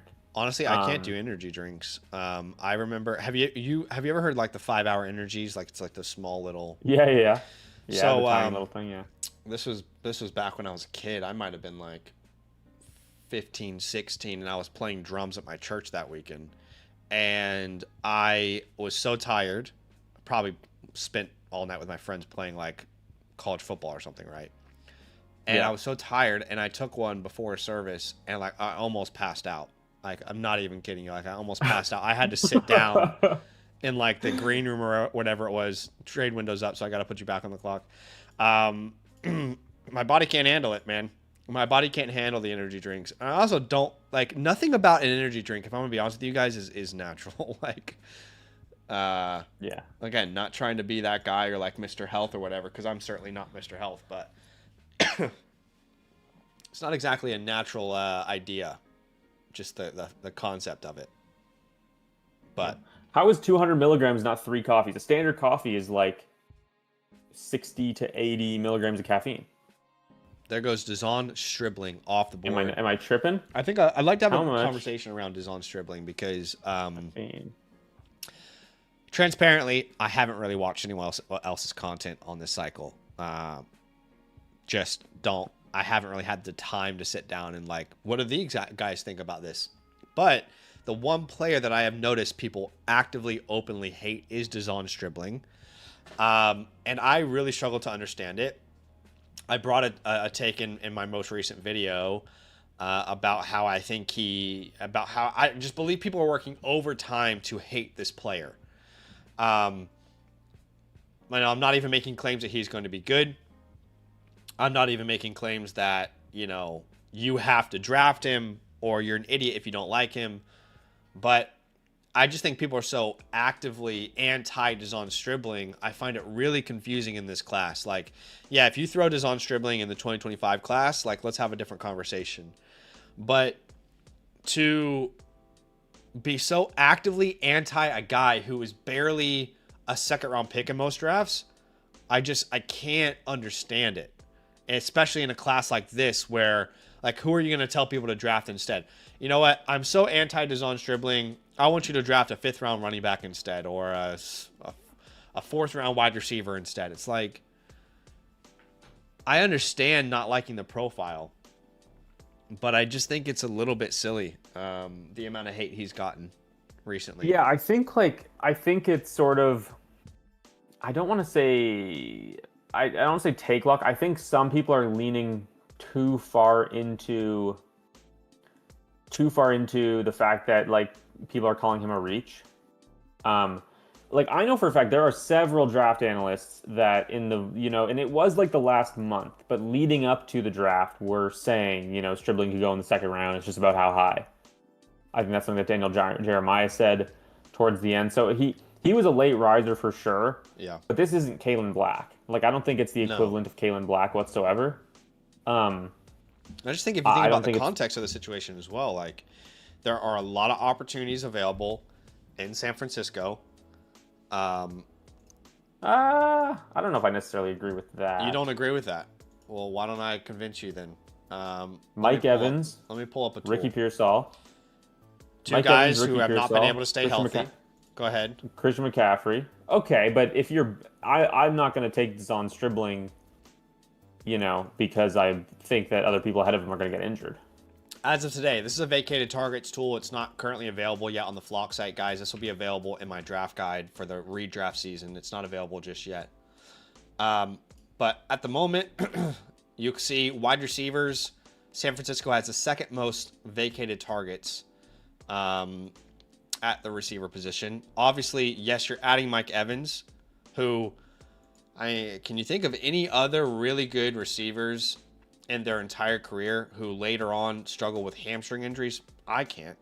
All I'm saying is I think Mike Evans could be very good if he's healthy. Asking him to stay healthy for 17 games at this point of his career might be a stretch. Ricky Pearsall, we love him. Can he even stay healthy? Juwan Jennings is gone. Brandon Ayuk is going to be gone. We don't know what version of Kittle we'll get back. Christian McCaffrey is 30 years old. Mike Evans is 4 or whatever. Like, I think if we expect the normal ratio of injuries on this team, there will be an opportunity for Dazon Stribling at some point this year to at least show if he can be a relevant player in fantasy football. So, what I would say, Zach, is that if my 33rd overall pick did not have a chance to show that he can be relevant for fantasy football, then I think we'd have a big problem. 100%. So to me, that's more of like a prerequisite as opposed to something to add to the pro Stribling case. I like this guy. I think a lot of people are leaning into the prospect profile. And here's what I would say. I'm not going to get mad at you for having him ranked 17th overall. Yeah. I do not think that there's a problem with that whatsoever because I do not see that big of a difference in any of the players from 14 to 24. Yeah. The prospect profile is just really bad. I mean, this is a 5th-year senior who never truly broke out, and his he had a good year in 2025 at Ole Miss. He had a good, fine year, but before that, he's playing at Oklahoma State and Washington State. I think it's people just leaning into the prospect profile.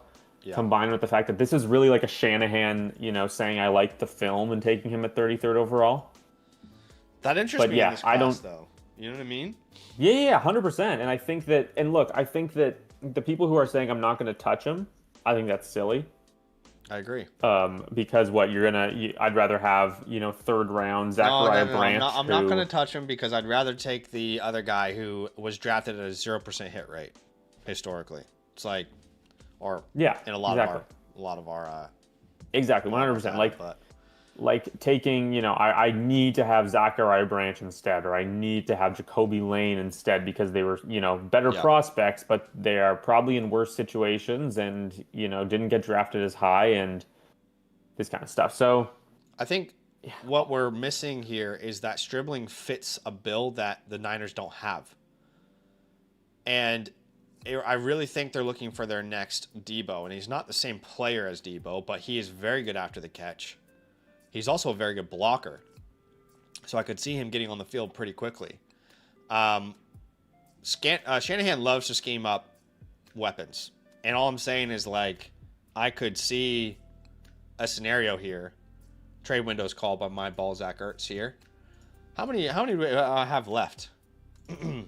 That makes 8. Okay. But Mike Evans and Stribling are not the same player. They never will be. They're not deployed the same way. I would say the same thing about Ricky Pearsall and Deshaun Stribling, to be honest with you. I don't think there's a player on the San Francisco offense right now that can be deployed the way that Stribling can be deployed. So that already interests me. All right, like the skill set that he has, the way that you can give him these layup opportunities to let him be an athlete in space, that interests me. And again, like, we're all on the same page. Like, historically, is he likely going to bust? Yeah. Most likely he's going to bust. But any other player you're going to draft when he's on the board in ADP is probably going to bust too. So it's not a reason to avoid him. That's where I think that the argument for, anti-Stribling kind of falls dead, is because, like, I don't see how you could be fully in on, 26 prospects ahead of him to the point where, like, you're like, I wouldn't touch him until the end of the 3rd round. Like, that's where I'm like... Yeah, I purposely didn't make a video this year saying, don't draft these rookies. Because transparently, guys, I don't think I can come up with a good reason for you to not draft some players. Like, honestly, dude, deadass, I typically will release that video where I'm like, too. I'm not touching these rookies in rookie drafts. I'm not drafting them. Like, this year, I don't really know how you even, like, tell people players that you're not supposed to draft. Like, it's just... I mean, what am I going to do? Tell you, don't draft Mekhi Lemon. Like, it's like, beyond that, you're going to get some crazy takes that might not even really be helpful to people. It's funny. Like, I literally went to, write out that video, and I'm looking at, like, ADP for rookie drafts right now, and where everybody on the Flock site has these guys ranked, and I'm like, okay, like, I'm 8 spot, I'm like 4 or 5, or in some cases 8 spots behind on this guy, and I'm like, can I actually come on here and, like, seriously with a straight face say, guys, you cannot draft Chris Bell. You can't. Don't do it. There are so many better picks than him on the board. No, I felt the same exact way. And it's like, okay, I think the site is 7 spots higher in this guy. Oh, oops, it's the same tier, so I don't really care. You know, it's like... Literally, yeah, exactly. I feel the exact same way as you. It's like, I can't tell you don't take Zachariah Branch, because if you do, I'm going to be like, yeah, maybe. Yeah. My version of don't draft these rookies this year in the 26 class was me telling you for over 365 days to sell your 2026 picks. All right? That's how I approach this class. So now that we know it's not a good class, I'm not going to be like, well, make sure you don't draft this guy if you like him. It's like, just take the guy you like. All right? After the 110... take the guy you like. After the 201, take the guy that you like. There's just no, like, good rationale, in my opinion, to... I do think it has been kind of fun. I do think it has been kind of fun to, like, really, like, see the get your guy thing kind of come to fruition. Yeah, I agree. Like, I think I saw today in a slow rookie draft that I'm in, the guy with Genty took Mike Washington at the 202. Right. And I was like, I wouldn't do that, but is it, like, egregious? Okay. No, it's honestly not. You just drafted your handcuff. Yeah, it's exactly what you're doing. You're drafting a handcuff. Right? Like, and would I take him at the 202? No, I'd probably take, Antonio Williams or whatever, right? But, yeah, it's... Steven says, thanks, Zach/Land, for all the content. Use the interactive draft tool, and it was awesome. Some of my late-round snags were Williams at the 209. That's awesome value. Hurst at the 307, incredible, and Adam Randall at the 308. And And if you guys don't know what he's referring to, I have a tool on the Flock Fantasy site, which I'm very proud of. It is the 2026 Interactive Rookie Cheat Sheet tool. Essentially, when you open this tool, you can enter your sleeper username. If it's not sleeper, then you can kind of just manually add your picks here. But if you are able to enter your sleeper username, it will auto sync with your draft. So let's say like Echo is the next draft here, right? If you make sure your draft picks are correct, then you'll auto sync to sleeper. It'll give you the best available player every time you're on the board that you can make the pick. It'll show you clearly where the tiers are. Best available players always there in my rankings, both Superflex and one quarterback. We've also got Real Draft ADP there as well. And anytime you make a pick, it also grades that pick for you based off of ADP and my rankings combined. So, for example, at the 112, if I were to select, let's say, Cade Klubnik, it's probably not going to be, give me the best grade for a pick like that, simply because, hey, there's probably a better pick out there than Cade Klubnik at the 112. But anyway, that is available to anybody who's a promo code LAND annual Mother Flocker member.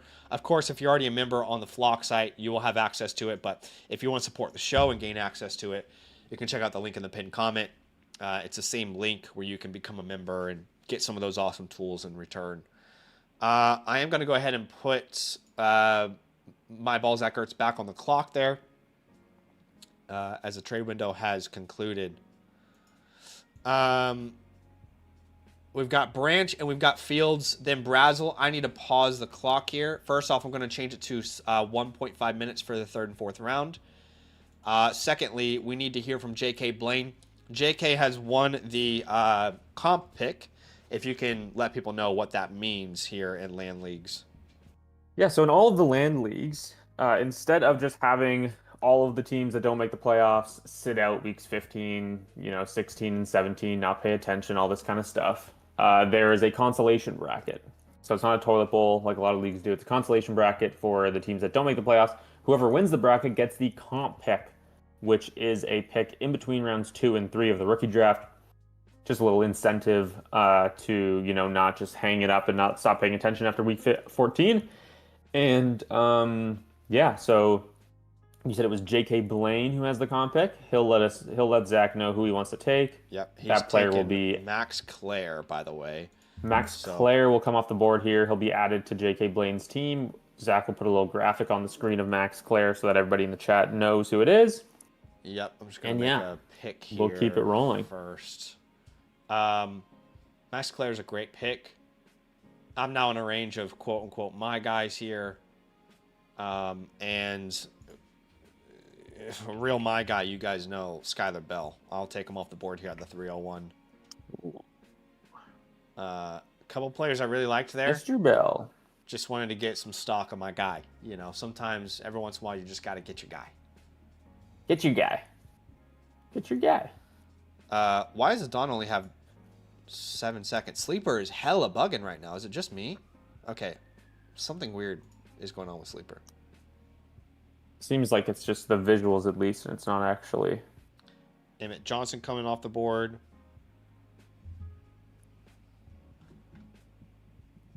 Shout out to him.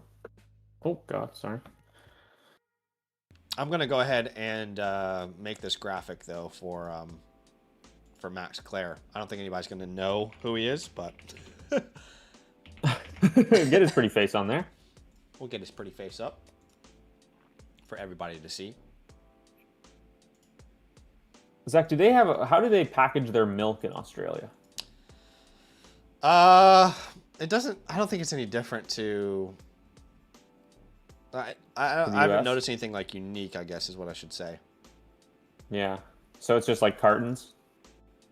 Yeah. Normally. Why is there 2 minutes on the clock for the 3? Like, what is going on with this timer, man? Like, I truthfully do not understand what is up with Sleeper today. Sorry. Too much traffic, I guess. Good Lord.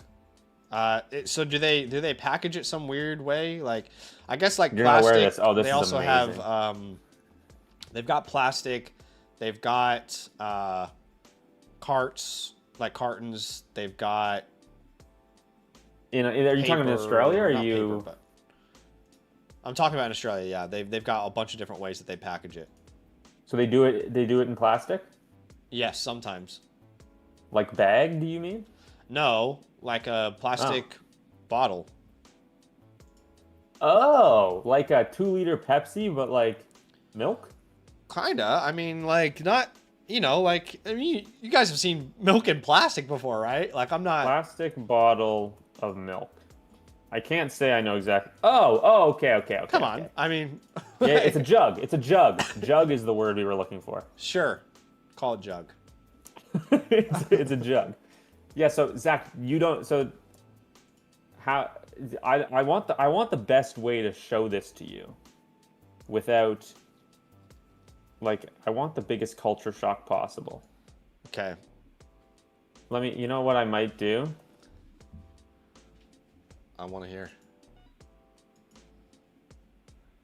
This is so funny. I feel like sending you a picture is a good idea. No, just search up, Zach, search up, I don't know how to do this. Tell me. Okay, Zach, so in Canada, we have bagged milk. Okay. So we call it goon in Australia. A goon? Yeah, a goon bag, but they do it with wine. I don't want to search this up. Goon bag. It's like, okay, it's so like sort of. Young kids who can't afford good alcohol, they'll buy a goon bag, which has like a bunch of wine and just this bag, and that's how they'll have fun. So it's super cheap. It's I worked in a restaurant, and this is exactly how we had the ketchup, was in a goon bag. Okay, yeah. But goon bag wine. Let's show people. Yeah. Kind of what I'm talking about. Oh, what am I in here? Images. You went to shopping by accident. Okay, so this is a good example of a goon bag. Yeah.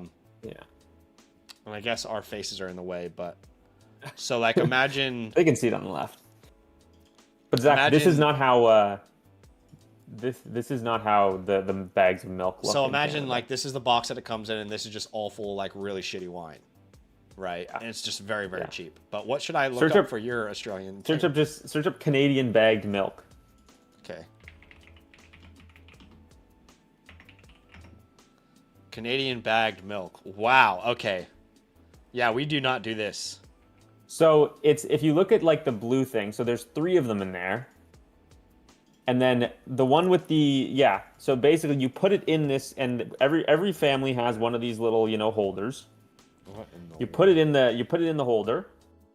The little thing that it has a handle, creates the jug. And then you cut the corner of the milk bag with scissors. Interesting. And then it just lives in, and then It seems like we've moved on how to do that better, but it's always been like this, honestly. I don't know why.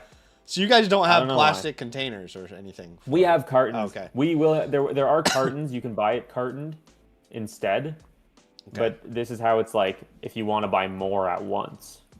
Okay, sure. Because there's like 4 liters total that you can purchase at once in one of those things. Which, like, obviously you're not going to have a 4-liter carton. That makes sense. Yeah. Kind of like if you bought rice, you would probably buy it in bulk. I mean, if you guys are out there not buying your rice in bulk, I don't know what you're doing. Transparently, I might change someone's life right now today, but like, Oh yeah, you got it. Bulk rice bag. If you're out there buying like the 60-second microwave rice, like I get the convenience of it, but you're wasting a lot of money, y'all. I don't know what this stream has turned into. We're having a good time on the 3rd round of this. This is the epitome of 2026 rookie draft. Like, what else can we talk about? Zach, there is not a single thing I have to say about any of the players that were drafted in the 3rd round. I do like Claiborne. I like Keenan Allen, or Katrin Allen. I like him as well, but like Klubnik's a fun pick. Like I would take Klubnik higher than this. Not. I think so. I 100% because fun. Dude, what the hell are you taking in this class? Klubnik's going to start at some point this year. I'm not going to argue for somebody else. I'm arguing that it's a fun pick. Okay. You are using fun very loosely there. I think it's fun. As in, like, he's going to play at some point. He's probably not going to be good, but he will play at some point. That's more fun than a lot of these guys. I'm sure it is. I just don't think any of them are fun. I think Katron Allen's fun. I think Adam Randall's fun. Adam Randall is very fun. Yeah, Derrick Henry if he could catch. That's my Adam Randall comp. Well, Derrick Henry already really can't catch, so you might need to be a little careful with that comp. Derrick Henry today. Derrick Henry if he could catch. Derrick Henry if he could catch is the comp. As Oscar Delp comes off the board at the 401. Oscar Delp's an interesting one. I don't really know what to think about him. I mean, some people haven't. Some people got up to like tight end 2. I don't understand that. Yeah, I mean, Jawan Jennings. I just don't see how Oscar Delp is going to produce in the first 2 years. Jawan Johnson. Jawan Jennings. Yeah, Jawan Johnson. Yeah, I mean, look, these teams. I feel like the whole 12, 13 personnel heavy tight end sets thing is going to be like a conversation all summer, and I'm really interested to see how it actually plays out. Because I also saw this thing. It was like a bunch of teams tried to start doing it, and like the Rams were like the only team that was like had like positive EPA running multiple tight ends. So like it seems like now everybody else is, drafting all of the tight ends, especially the blocking ones. Yeah. To try and, sort of catch up and be able to do more multi-tight end stuff. You look at like the Rams drafting Max Clare, league, as they say. Is a copycat league, right? Kenyon Sadiq going to the Jets when they already had Mason Taylor, and these kind of things. Eli Stowers, right, going to the Eagles when they have Dallas Goedert. I feel like Delp could end up getting on the field a bunch because it's him or Devon Vele. Right there, sorry. Taylon Green's a fun That's a good pick. Taylon Green, yeah. Yeah, no, this is true. JT, sorry, Jay Lukens mentions he's a big Devy name. I do remember that. I remember he was supposed to be like the next the Brock Bowers replacement. And obviously that didn't pan out, but yeah. Yeah, I mean, good athlete though. Is that how much of it is like helmet scouting putting him as tight end 2? Right. It's definitely a film thing, right? And I think that he is a good blocker. But yeah, I mean, I don't understand a team that gave Zachariah Branch as much work as they did, and Delp couldn't get like 300 yards. Yeah, exactly. I'm kind of just I don't know. Max Clare is not still out there. Easy rip. He was the comp pick, as you can see on the screen. Right there on the board, brother. Right here.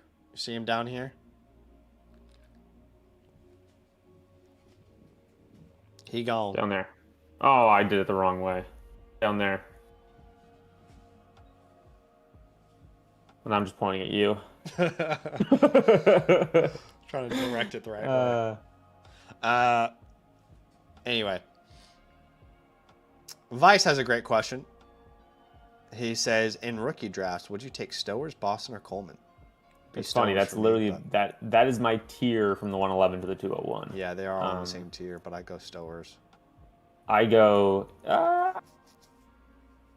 in a non-tight end premium, Zach. I'd consider Jonah Coleman at the 111. Okay, sure. I'm just he was another one of my guys. I know we disagreed on this a little bit, which is with the J.K. Dobbins thing, but I just genuinely see a very likely outcome that a year from now we're going into the 2027 season and Jonah Coleman's viewed as the starter. Damn it. Sniped. Yeah, this just so you guys know, releasing this tool on the Flock site is awful for me personally. I mean, every draft people know my every move. The Don's got your ass. Damn it, Don. I think I know who I'm going to end up with again at the 412. I feel like I've drafted him every rookie draft. You need to take our king, our lemons to lemonade king. Ooh, that could be fun, but I could probably get him off waivers. Most likely. Gosh, this part of the board just sucks, doesn't it? Exactly. Yeah, it's the 409 in 2026. I mean, it's It's rough out here.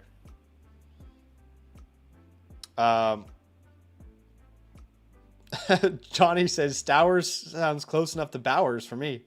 Yeah.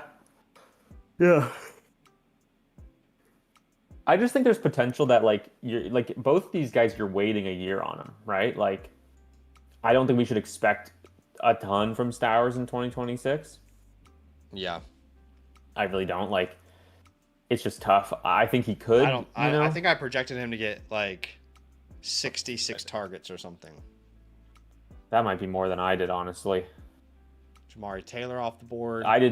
I gave him 54 targets. It's just hard. Like, I know this isn't going to be some like crazy high passing volume offense, and there are really good weapons around him, including a tight end ahead of him. I got to go on a tangent. Can I go on a tangent? Sure. Can I go on a tangent? Look, I like Chris Bell as much as y'all love Chris Bell. I am just dumbfounded. The disrespect. Like, Oh,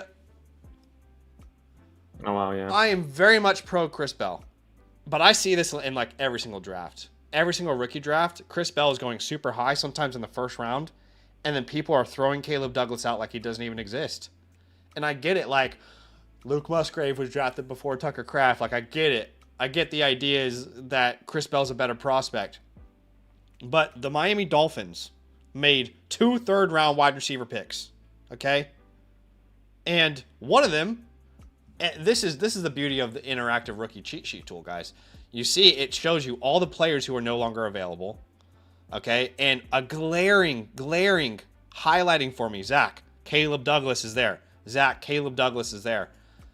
I just don't understand why he doesn't get any respect in any draft. Like, I didn't love him as a prospect. I wasn't touting him before the class, but he's entering the same situation Chris Bell is. The same exact situation. Chris Bell's a better prospect. He didn't tear his ACL.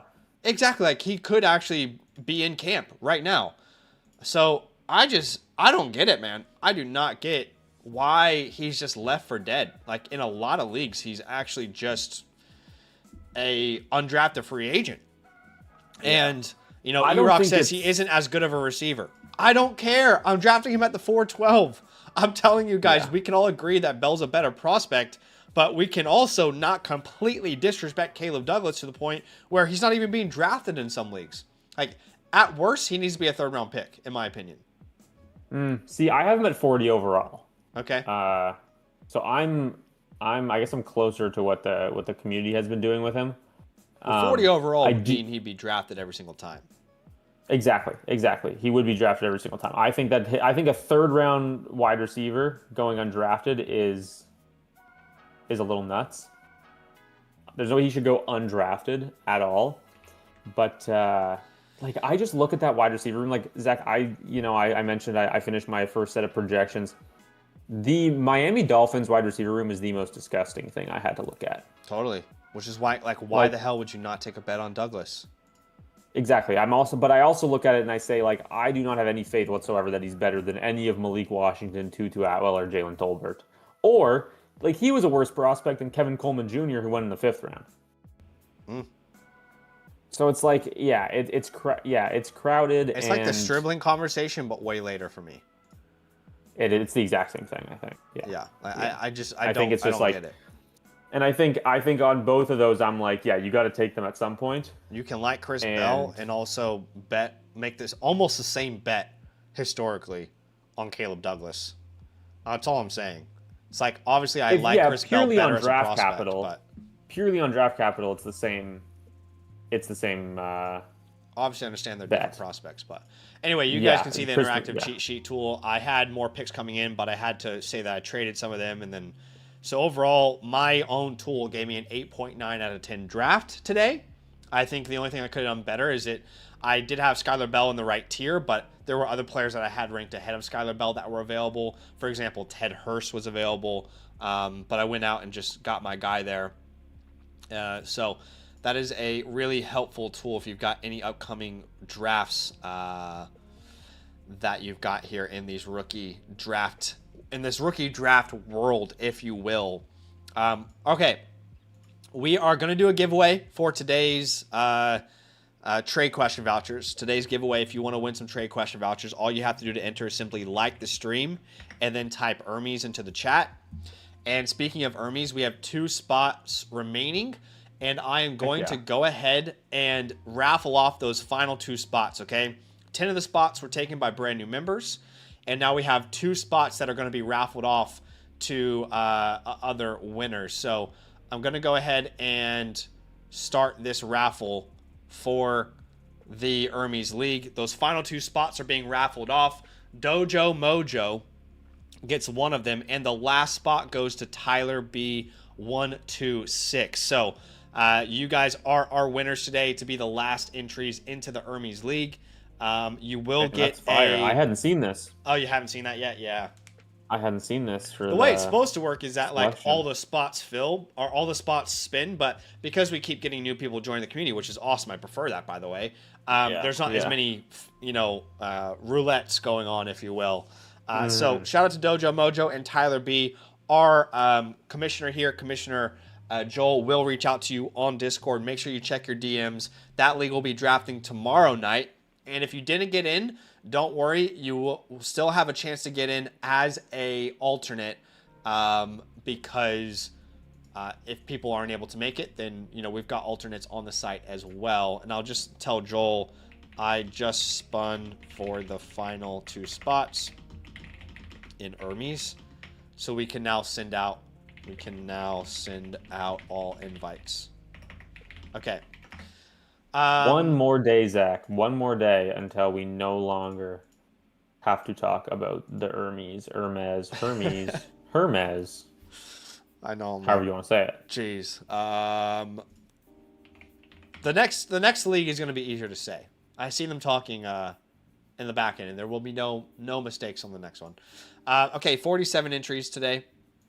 This is to win 3 trade question vouchers. We'll have 3 different winners get a trade question voucher. The first winner today, as we spin the wheel. Congratulations to everybody who wins. Our first winner is Buster McRib. We've got Buster McRib out here. Shout out to him. Second winner for the day is back-to-back yellows, Dan Bradley, 3094.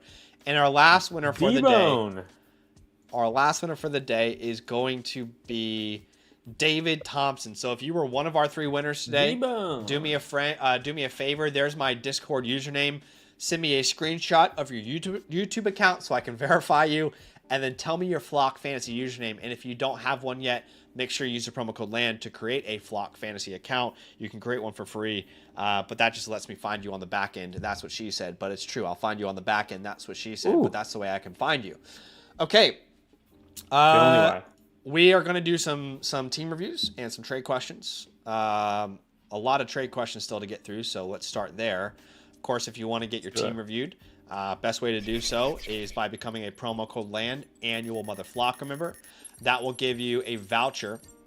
But again, make sure you use the promo code LAND when you're signing up. That will give you a voucher that you can use through the Flock store, or if you're a member of a different promo code, you can also just purchase one a la carte. Let's say your code Flock and you want to get a team review, you can go to the a la carte store and do that. It's also the same exact link where you can ask a trade question. Let's answer some of these trade questions. First one is Crush. He is in a tiered PPR league. 103 is Tyson, got limit at the 104. I think he's already made this trade, maybe.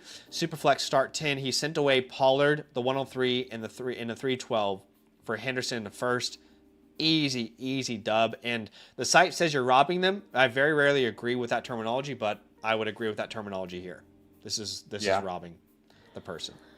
Yeah, I agree. I think that I think Tyson's probably the best player in the deal, but I like getting the extra first. The Pollard in the first is just crazy. Okay. Superflex start 10. Would you send away Jacobs, Egbuka, and Kraft for Saquon and McBride? There is a tight end premium here, but you're losing a good tight end while you do this. Wait a second. I don't agree with this terminology that you're robbing them. This is me. I didn't realize Cap Slappy was a supporter of yourself. You made this trade? I made this trade. I tiered down off of McBride. Okay. Well, I can't see their team, Sammy. What is going on here? No, you can. Oh, you can only see his team. Right. Yeah. So his team is Drake May. Have you logged that this is happening, by the way?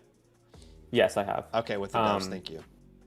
So that is his. So his team name is what? He is Cap no, Slaps? that's okay. Well, see, the thing is that my team is highlighted here now. Good Lord. Which it shouldn't be. Well, after you Slappy made this his trade, you are now starting May, Knicks, Dax on the bench, Achan, Bucky. Got a great running back room there. Maybe you actually start Saquon, Jefferson, Olave, McBride, and then you're flexing 3 other names, which is like between Lab McConkey, Henderson, Bucky, Judkins. I think you're a good enough team to make a move like this. I am confused why it's saying that you're robbing Sammy here, because I think it's because the trade calculator really values the studs. And so McBride here is getting a lot of love. But yeah, I'm gonna make sure that this is working correctly. I don't know. It could, yeah. I think that Trey McBride is getting a lot of love in this one.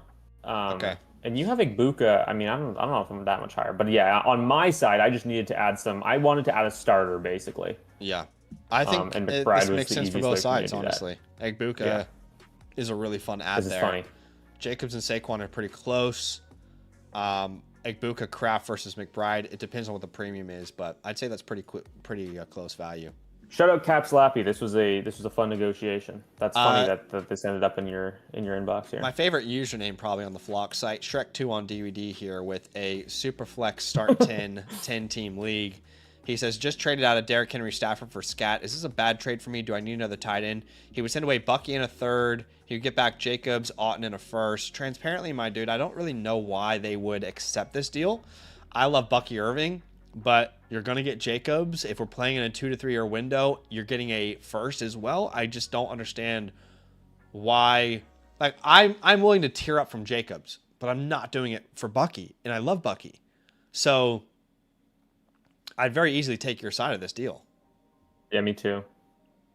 Yeah, it's not even close, honestly.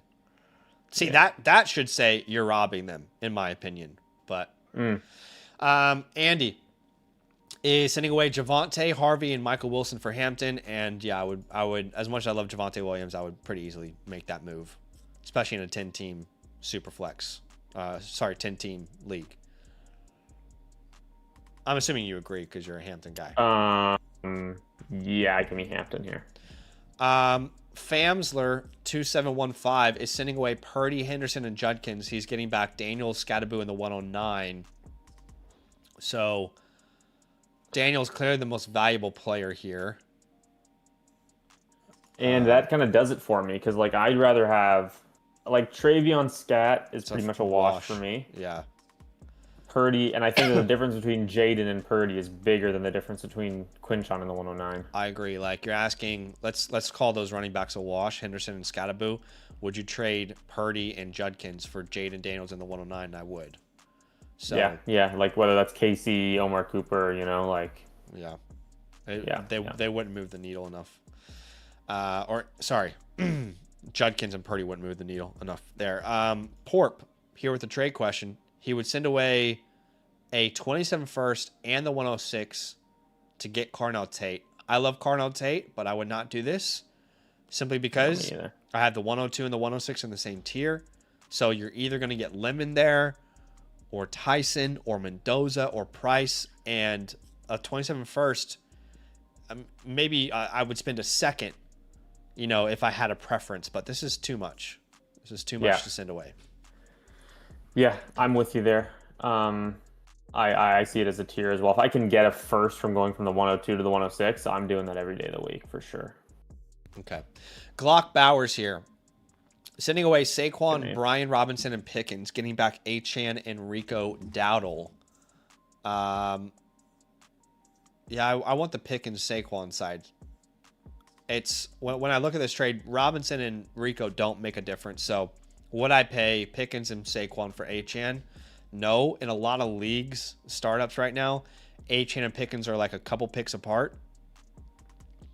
Am I thinking about that properly? I mean, no, I'm not. Yeah, you are, because theoretically it should be like Rico and Saquon should be flipped, like to make this, because you have Pickens over Achane, probably the same tier. I think it's it's close, obviously. I've got Achane. Yeah, they're close. You're right. And you're getting a big upgrade from Rico to Saquon here. Yeah, this is paying too much for Achane, in my opinion. Yeah. Snively sending away Henry, Odunze, and a first to get back Jacobs, Wilson, and a second. So Wilson and Odunze is not a wash. I do prefer Wilson, but I wouldn't like tear up from Odunze to Wilson, for example. It's not. I wouldn't even send a second, probably. It's really like. Are you willing to send the first second swap for a Jacobs Henry swap? I don't think I would do that. No, like obviously I like getting Wilson and Jacobs. For the record, like I don't think it's terrible. No, neither. You have to wait for that pick, obviously, but like this is just not how I want to operate with my firsts. Just getting two. Like, is there a world in which Henry outproduces Jacobs this year and Roma outproduces Wilson? Yeah, and then you're like feeling terrible about it. Yeah, I agree. So we're gonna keep the Henry side of this, my friend. I think maybe like a fair counter would be removing you sending a first and getting a second, and then maybe sending back a second, like your 203 or a future second or something. Maybe that's not fair, but I'm not going to pay the current price. Real Raiders here. Sending away Jordan Mason for Gadsden. No brainer. You take Gadsden here. Jordan Mason's a nobody, especially these guys are both nobodies in 8-team start 9 format, to be honest with you. But Mason's just 8-team start 9. Jeez, man. What we're in leagues where we're starting 72 players? Yeah. That's insane. Team Montes is sending away Josh Allen, getting back Hurts the first in a 102. Look, oh my God. You and I have been talking about this all offseason. We believe Jalen Hurts is underrated right now in Dynasty, and I don't know how you tear down from Josh Allen better than this. I don't know how you could. This is the dream right here. This is the absolute dream. I mean, it's a 10-team start 9, so it's small league, small lineup. But still, at the same time, the guaranteed second pick in a class and a first in 2027 with a player. Oh, wait. Zach, he says in the message, 27 pick is actually a projected early 28 first. Well, you can't really project into 2028, to be honest. You can't, but still I would still take the. I'd still take it as well. Side. I mean, there's a chance Hurts that in the 102 Hurts would be enough for me. Josh are like maybe 3 point per game apart from each other. But yeah. So yeah, we're going to take the Jalen Hurts side of this. Big vegan beef. Sending away Brooks and Brian Robinson, getting back Algier in a second. It's just, this is the least exciting trade I've ever seen. Second is probably worth more than anybody here, except I do love Jonathan Brooks. I don't really care. Yeah, like you're swapping handcuffs. Albeit Algier probably has more upside than Brian Robinson, and then Brooks for the set. Do whatever you want. If you have Jeremiah Love, I'll take the Algier side. Does that help? I think I prefer Brooks in the second over any other piece here, but this is really like I don't have a strong opinion on this, honestly. Yeah, I'll take the Algier side of things. It's just like Algier is cooked for 4 years. And he thought he was going to start, apparently. Worst agent of all time. He does have Jeremiah Love, so he'd be handcuffing. There you go. Okay, so the team is showing on this one, right? I think so. As long as we're seeing the right teams. Both teams are showing on this trade. So I'm fine to take that. Chase and Breakers with a trade here. They would send away JSN. They would get back Judkins and Jefferson. Oh. Superflex start 10. If they made a trade like this, they would be starting Caleb and Trevor Bucky, Kyron, Jefferson, Chase, Loveland, and then they have 3 flex spots remaining, which they would probably fill with Zay Flowers, Kyron Williams, Quinshon Judkins, and that last flex, I'm not really sure who that last flex would be. Pittman, maybe? I get why they would want to do this because they don't have the best starting lineup in totality. What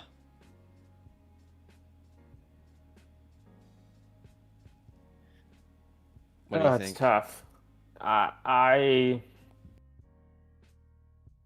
don't really like buying Quinshon right now.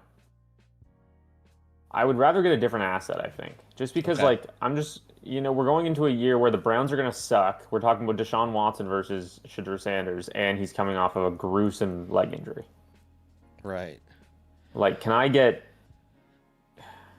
Burden's probably crazy, but can I get Burden instead of Judkins? Maybe you can make it a 2 for 3, so you send Pittman back or something. Honestly, I would even do it Jefferson and Burden for JSN. I would do that. So you would rather do Burden instead of Judkins, right? So I'd do that 2 for 1.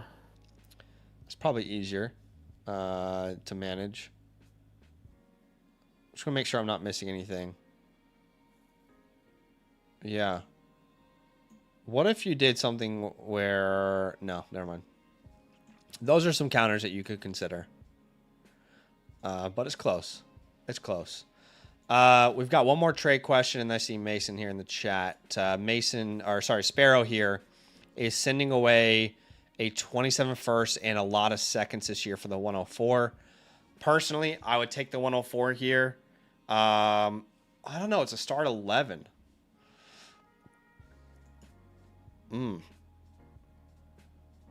So you making this move gives you whoever you want the 104. I mean, you've got Alan May, Bijan Gibbs, JSN Nico. You're starting Loveland. And in the flex spots, you've got Henderson, Bucky, Irving. In this type of format, dude, it's hard because...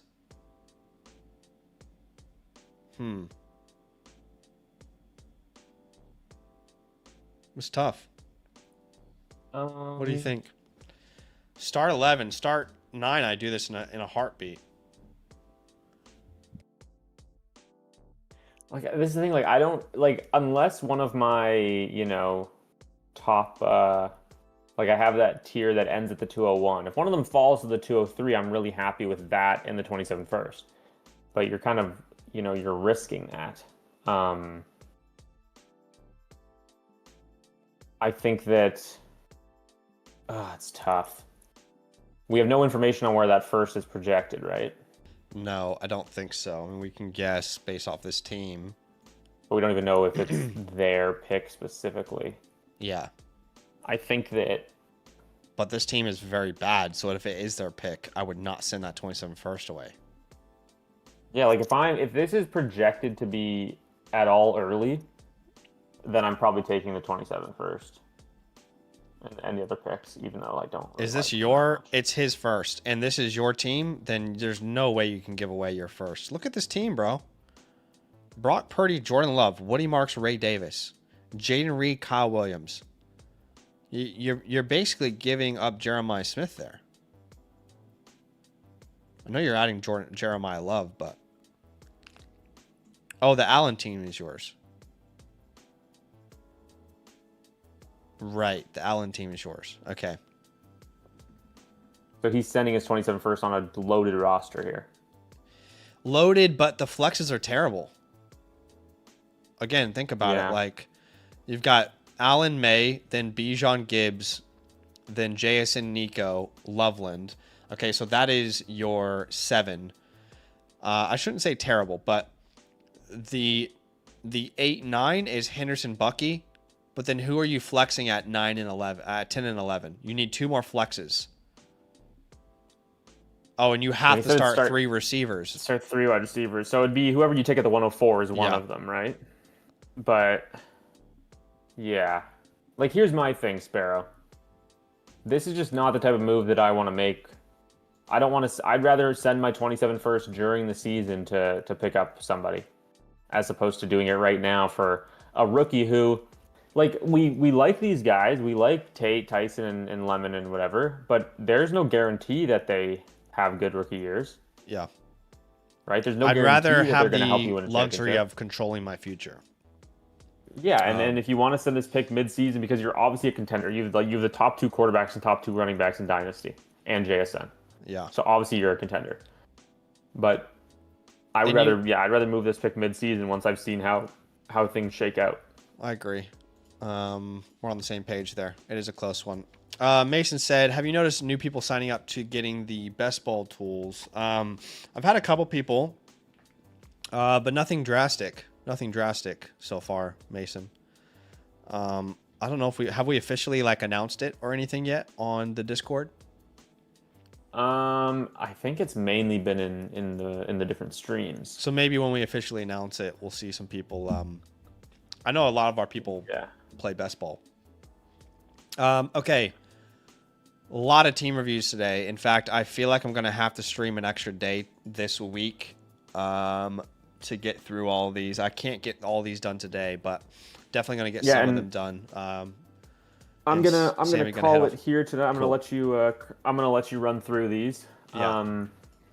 Getting late here. I think I'll probably be able to stay on for some to tomorrow night when we do the Hermes League. Yes, sir. So that should be a ton of fun. Appreciate you for having me on. As always, we had a great time tonight. Hopefully some more food chat tomorrow night. That was a blast. If you guys haven't followed Sammy yet, make sure you do so on YouTube. He goes live every Saturday night. That's correct. 8 p.m. Eastern, doing some Dynasty startups. Yeah, so make sure you go hang out with him. Looks like you had a pretty good audience yesterday. We had a good time. I didn't even see that that's at 1,000 views. That's awesome. How do they even calculate that for a stream? Is it like everybody who was in it at the time and then everybody who's watched it afterwards? Yes. Exactly. Okay. Well, yeah, good for me. Apparently we have the call. Someone called in. I completely forgot. You want to take a second and hear what people have to say? Yeah, let's do it.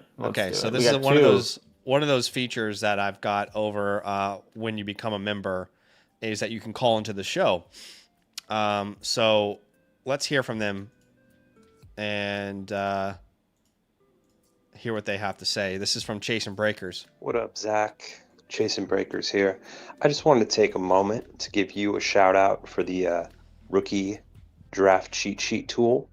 Got a chance to give it a spin in a couple drafts this weekend, and I'll be honest, I was skeptical at first, but it's a really great way to orient yourself and help you find value in drafts. So appreciate it. Hope to see more cool stuff like that in the future. And I want to know, what's the biggest mistake you've seen people making in your rookie drafts so far? Thanks, man. That's a good question. First off, thanks for the love. I am very proud of that tool and very excited. I can't wait for you guys to see the draft guide for the redraft season. Anyway, very proud of that tool. I think we talked about it today, but I think it's like people being aggressively out on prospects in this class in general. I think that's the biggest mistake. Duzon Stribling is one of those names. Jadarian Price is one of those names. Caleb Douglas is one of those names. These guys who are stepping into situations where you could definitely see a pathway to them being relevant and needed in their offense. So I don't think it's so much like people are making mistakes about where they're drafting people or they're taking the wrong player. I think it's that they're completely out on certain players. Like if you're in 10 dynasty leagues and Duzon Stribling's available in the third round of every one of your dynasty league and you never take him, I think that's a mistake you're making. If Caleb Douglas is available in all 10 of your rookie drafts in the fourth round and you're not taking him in any single one of them, I think again that's the mistakes I think people are making is by being so aggressively out on players where it's just this class. It doesn't make sense for me to be aggressively out on many players. Yeah, I feel that. I feel that. I'm completely. Yeah, I think at some point you gotta just rely on draft capital and sort of spread your exposures. If you didn't take DAZN in a different one and you have an opportunity in this one, take them.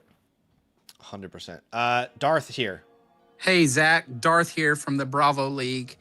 In my home league, which is a 10-team start 9 Superflex PPR with a 0.5 point per carry and a 0.75 tight end premium, I just traded Kyler Murray, A.J. Brown, and David Montgomery for Kenneth Walker and a 27 first. How did I do? Love and appreciate all the work you do. Keep it up.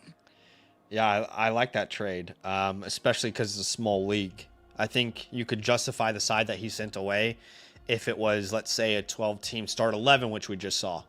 But in a 10-team league like that, I think I would be going more for hammers, and I like the idea of Ken Walker and whatever that first can end up being. So, especially if you're not relying on the Kyler Murray's side of the deal, I like it personally. What about you? Yeah, I think Darth made out very, very well here. Cool. All right, Sammy, appreciate you, dude. Thanks for joining us, and we will see you tomorrow night. Yes, sir. Can't wait. Should be an absolute blast. We salute you. Have a wonderful evening and a great Monday, everybody. See you tomorrow. Love. Okay, let's go ahead and let's jump in to some of these reviews. I am not going to be able to get all of them done today. Just going to be transparent with you guys, but I'm going to get as many done as I can. Typically, on a day like today, I'm actually prepping content for you guys, but because we're now in rookie draft season, I kind of have to wear multiple hats now on a day like today. So we'll jump in. Let's get as many of these reviews done as we can. JC Plummer, what's up, man? Team name is Good Foot Soldier. We're in a start 8-1 quarterback, very small league, or small starting lineup, excuse me.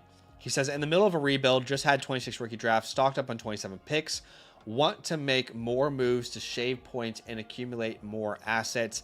Ideas I've had: moving Burden and Kraft, down tiering T-Mac or Hampton, down tiering Caleb or Trevor Lawrence. So let's have a look at your team.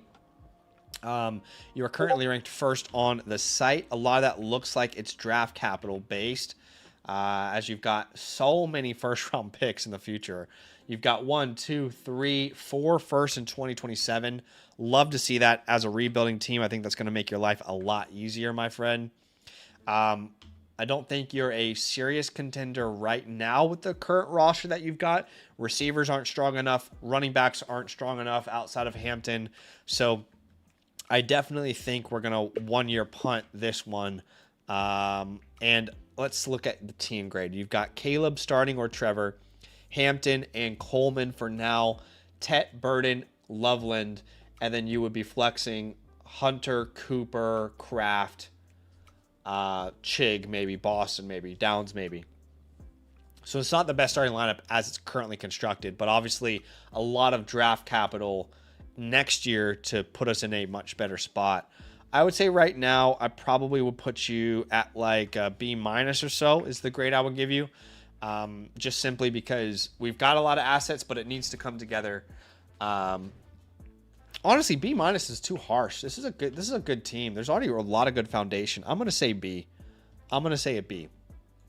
The untouchables on a roster like this, I would say Colston Loveland is a close untouchable. If there's a premium, and there is no premium, but still it's a small league. And then I'm just going to say your 2027 first. I don't think you should be moving that right now. Players that I would want to hold: Chris Rodriguez, for sure. I'd start with him. Jonah Coleman, I would say as well. Omar Cooper, like all these rookies that you've just drafted where they could potentially improve. But I would also add like a Gunnar Helm as well, who could be the starting tight end there for the Titans, probably will be. Players that you can drop. Oof. You don't have to, but Najee Harris comes to mind pretty much straight away. So does Jarquez Hunter. If you need to clear space, I'd prefer to hold Jarquez. On the waiver wire, look, Keenan Allen, not currently on a team, should be rostered. He could be that, cock block that he was last year if he gets to a team again this year. But outside of that, There's no one that I'm aggressively asking you to go out and roster at this point.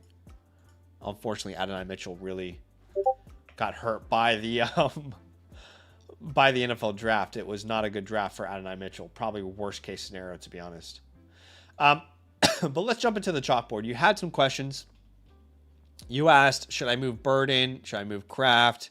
Tear down from T-Mac or Hampton? Honestly, no. I don't really see why you would do that, man. We can look at shopping Tucker Kraft, but to be honest, dude, I just don't really understand why you would do that. You've already got 1, 2, 3, 4 firsts in 2027. These are foundational pieces that you can build around. You know, at some point when you're in a rebuild, you have to start to think about wanting to compete.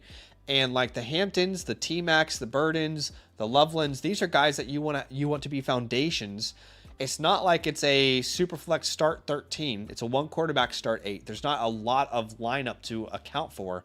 So I do think Tucker Kraft is a name that we can move on from, but dude, you know, keep these names. You got to build around somebody eventually. You know what I mean? You can't just consistently tear down. But let's see who needs a tight end.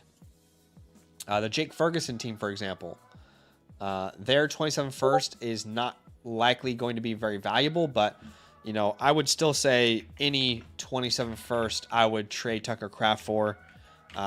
Especially because you're in a non-tight end premium format. Even better scenario for you is if you can find your way into like a Brian Thomas, right? So taking a shot on a Brian Thomas would be awesome. I know you've already got Travis Hunter, but that's fine. We're not competing right now anyway. We're just trying to bet on assets that we like more than Kraft in a non-tight end premium format. You know, this guy's team has Kyle Pitts. He's probably fine. We've got a Bowers team, McBride team. The Stowers team, you know, could you find your way into Emeka Egbuka? I obviously don't think you can do that straight up, but what could you add? I mean, is this a scenario where you can send, you know, a 27 second that isn't yours to make this deal work? If it's not going to work, could you do 2 27 seconds and get back a 27 third in return? You know, those are the type of moves I would be looking at as you start to build out that foundation of the squad. Obviously, you could take his 27 first, 28 first could work as well. Tyler Warren, Harold Fannin, Laporta, the Gadsden owner. Could you find your way to a Jordan Tyson? Right? I mean, they need to compete this year. Could you send Downs plus Kraft? Just thinking out loud here. Downs plus, Tucker Kraft plus Josh Downs plus a 2027 second for Jordan Tyson. And I think potentially you could get back a third or something in a deal like that. That might make sense as that guy looks like he's contending without his firsts. The Sadiq owner, I'm not really interested in anything they have. The Hawkinson owner, could you do a swap for Roma Dunze? Again, like maybe you need to add something here. A 27 second, that's not yours. Same type of idea there. Let's see. The Kittle owner, I take his first for sure, but I don't really want T. Higgins or Devonta Smith or Kittle. So those are a couple deals that can make sense. But honestly, JC Plummer, my biggest fear for you is that you're going to overthink this rebuild. The thought of tearing down off of Hampton and McMillan and Burden and Loveland, these are the foundational pieces that you want in a rebuild. Don't tear down from them. Have something to build around. And then eventually those 2027 firsts are filling the gaps of what you're missing to be a contender. Honestly, dude, if you're not competing by 2027 September, week 1, you're doing this rebuild wrong. So I want to avoid you from making any of those mistakes. Hopefully help you avoid making those mistakes. Hopefully that makes sense. Let me know if that makes sense. Obviously, feel free to DM me if you think I got anything wrong or had any questions on anything else. All right, we've got another review here from Risky Amp. In fact, I did not check to see if we had any priority passes. Again, guys, when you submit these playbooks, if you're an annual Mother Flocker member, by default, You get the live team playbook. You can upgrade that to a priority pass or a pro pass, which pro pass doubles your playbooks. If you're not a member, you can still purchase either of these options still on the site. So we do have one priority pass from Jonah. So let's look at Jonah's team here. So he is going to skip the queue. What's up, Jonah? Welcome in, my friend. Appreciate you hanging out. Let me know if you're in the chat, by the way, Jonah. Team name is Injury Hut Jr., so we might have some issues here on this team staying healthy. You are currently ranked 5th in this league, and this is a Superflex Start 11, so a lot of lineup, like depth matters, right? We definitely want good depth in a league like this. You've got an interesting build here because you've got your quarterbacks ranked 1st, running backs ranked 12th. Okay, he says, just landed Lamar for the 102 in Tootin. Love that deal. Rushing in this league is 6.5 yards equals 1 point. So Lamar Jackson is even more valuable in this format. Draft is live right now. Tate was taken at the 102. Help me turn this thing around into something good. Okay, let's have a geese, shall we? You are currently starting Lamar Jackson, Josh Allen. I don't see... Okay, so your rookie draft has concluded. You've got Tajay and Alvin Kamara. It's not great. Tet, Zay, not great depth at receiver. Kraft, Laporta. Is there a tight end premium here? There is. Man. To be honest with you, dude, this team is really not a serious contender.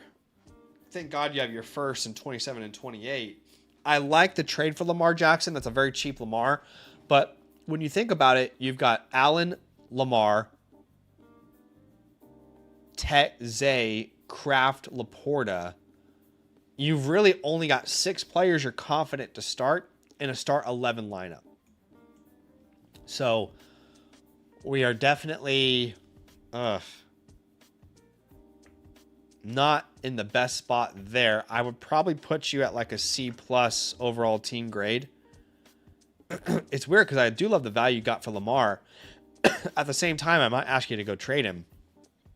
Right now, the main untouchables for you, Josh Allen and Lamar Jackson. Those would be your 2 untouchables. But we might actually have to move both of them in a league like this.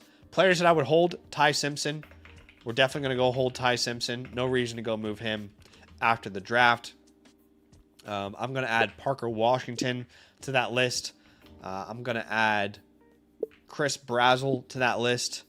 I'm going to add Malachi Fields to that list. A lot of these rookies that you've just selected. Players that you can drop.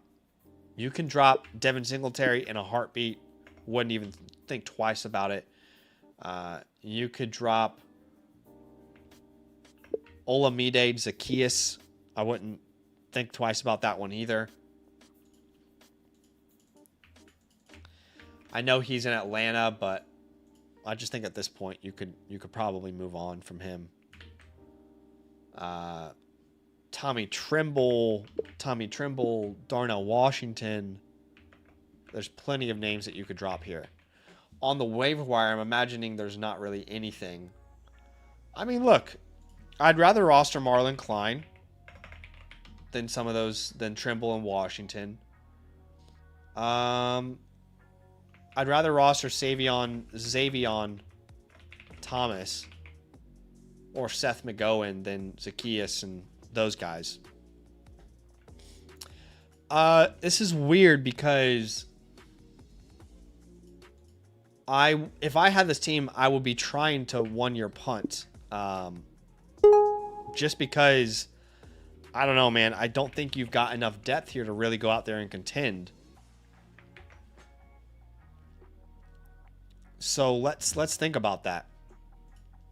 What would it look like if we tried to punt this year? So first off, Josh Allen would be a name that we would be moving. Lamar Jackson would be a name that we would be moving. Ideally, if you tear down from both of those guys, that puts you in a really good position. Sam Laporta in a tight end premium. Josh Allen and Lamar Jackson should get you a haul in a league like this. But let's have a look at some of our options. So, Jackson Dart is a great start here. And if you're leaning towards like being a competitor, or if you're not, I think like Jackson Dart plus Travion Henderson is a good start. We'll add on to this, but Jackson Dart, it's not spelled Travion there, right? Travion Henderson. Can you add a 27 first onto that? Right, I would do that same deal for Lamar Jackson as well. I prefer to send Lamar first.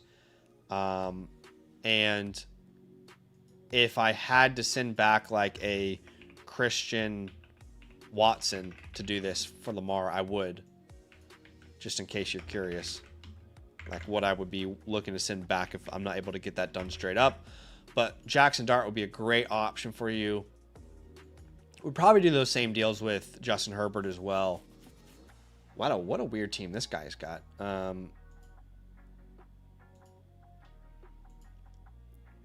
Bo Nix. Could I send away Lamar Jackson for Bo Nix plus Omarion Hampton? Would be a fun start.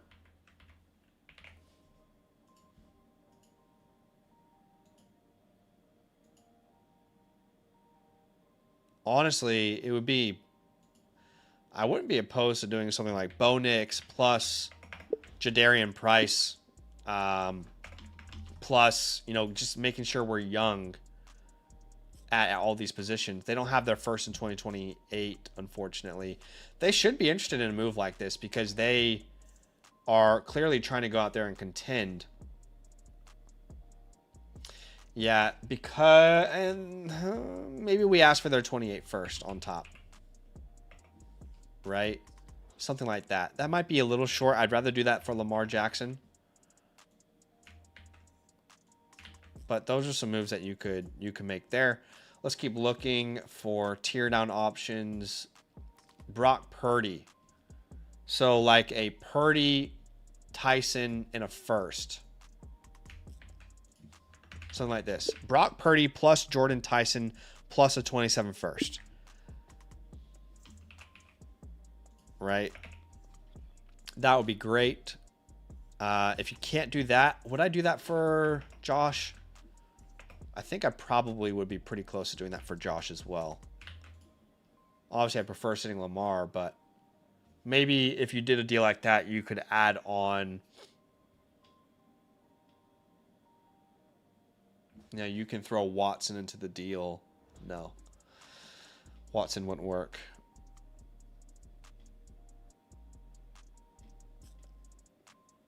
You could add back Chris Bell and send James Conner or something. Chris Bell. And then we're going to send back James Conner. Oh, sorry. This is for the Allen deal. Let's keep looking. Anybody else a good fit for us? Caleb Williams would be awesome. This guy's team sucks.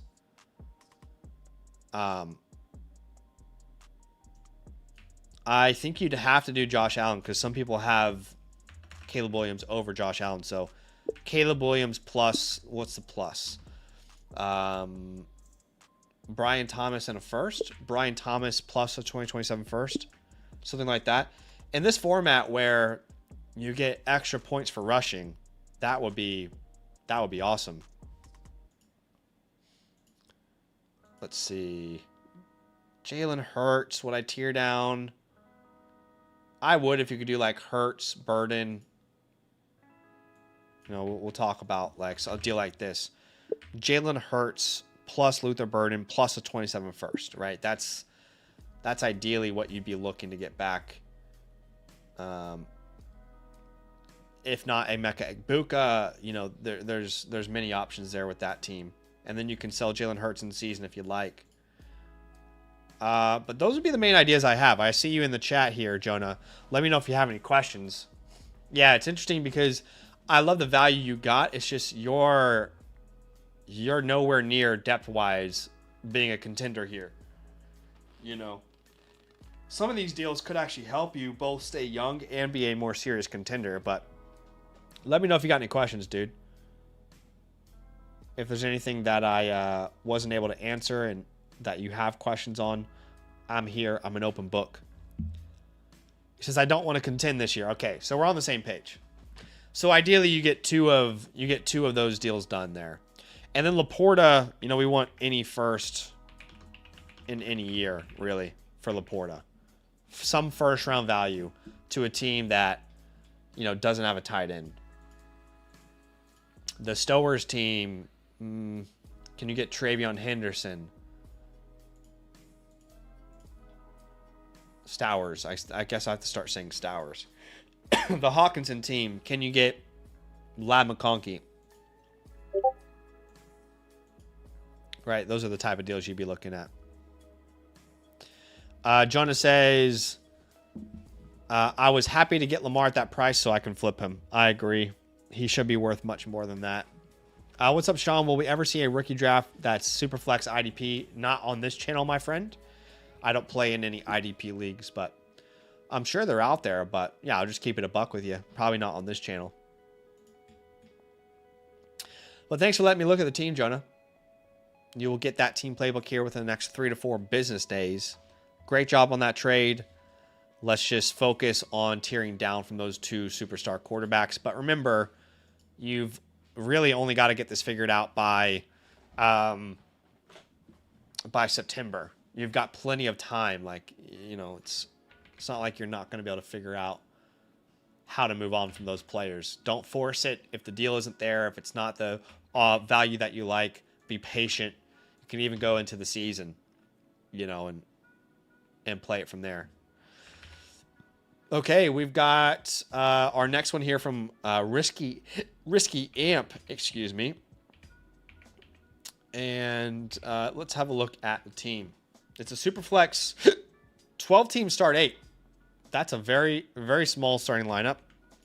In fact, that is the smallest lineup that you can possibly have in a Superflex format.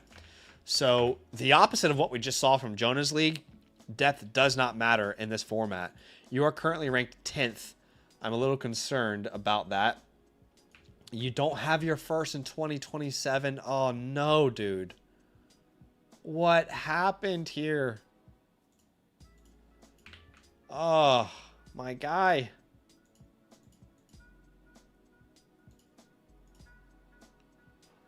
Okay. Dang it. Okay. Our starting lineup. Oh, my God. What are we supposed to do here, man? Goodness gracious.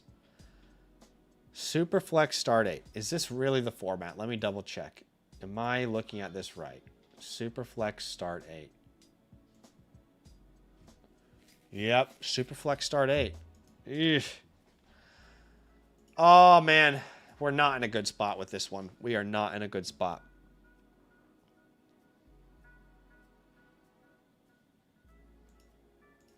Well, look. Reality is you're not going to benefit at all from not contending this year.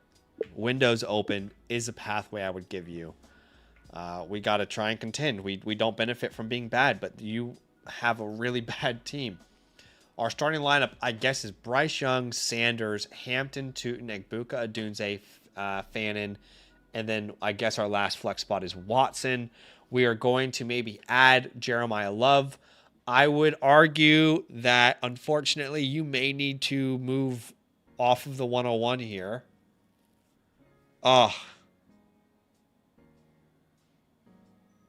What did we give our first for, man?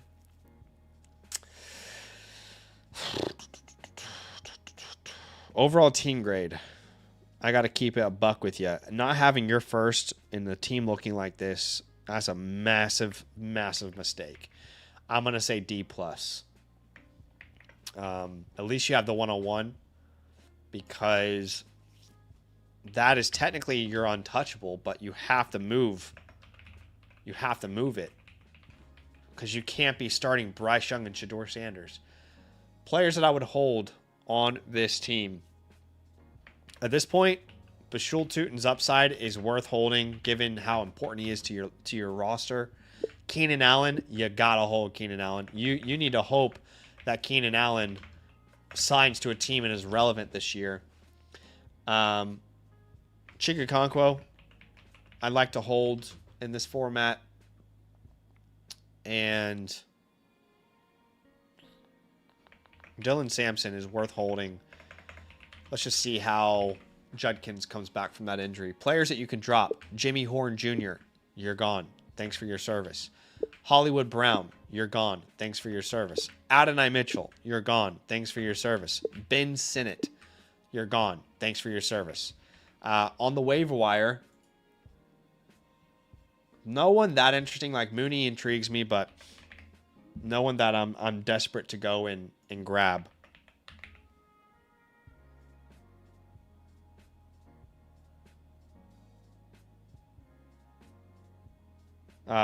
Okay.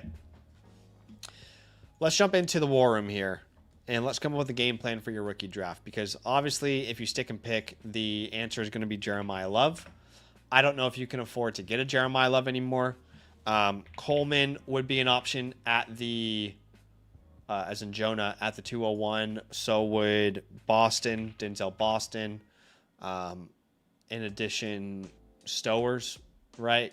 Beyond that, get your guy, right? With these picks. I do think you need to tier off of the 101. You need to get a quarterback plus a running back trade, right? I think we need to facilitate something like that. If not a running back, it has to be quarterback, wide receiver. It could also be something like quarterback plus draft capital. And then we use that draft capital to go build out the rest of our team. At the 201, it's a 12-team league.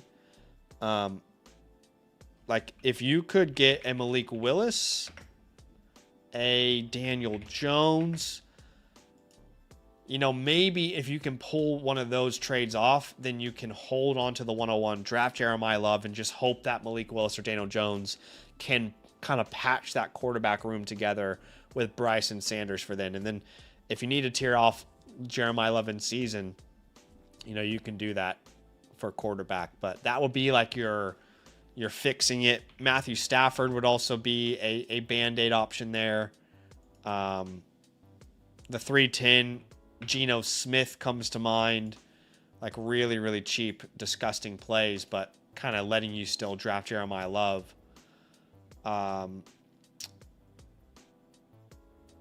At quarterback. Oh, also Kyler would be perfect at that 201 spot. I doubt he's that cheap, but he'd be perfect as well. Okay, so that is the game plan for your rookie draft. Probably can't afford to stick and pick given the situation that this team is kind of in without its 27 first.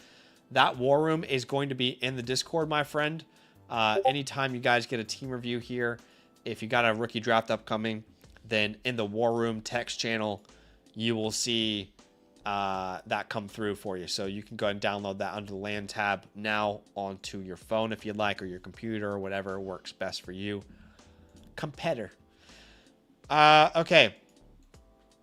So we need to figure out how we're going to move the 101. That's really your only leverage here. So, does anybody have an abundance of quarterbacks? Oh, not ideal there. Okay, Brock Purdy would be awesome. But there's not a lot here. I'm thinking like Brock Purdy plus the 105 plus the 106. And then you would need to flip the 105 and the 106 into players to contend right now with, ideally. Maybe that 105 turns into Bo Nix, and then you've got your two starting quarterbacks. And that 106 turns into Javonte Williams. or a receiver that you can go contend with. Obviously, you're not getting the same premium of a player as you would with Jeremiah Love, but you may not have that luxury. Another option here from the 101 would be Jackson Dart plus. Let's see what the plus is. Jackson Dart plus. I think it's got to be plus Tet McMillan. Right? And maybe you could send back... What picks do you have in this class? I'm trying to remember. Send back your 209 plus that 211. Right? Don't devalue the 101 in these deals. The 101 should be very valuable in your format. So like a Trevor Walker Rice type of format. Trevor Lawrence plus Ken Walker plus Rashee Rice. And then we're going to send back our 201 and our 209.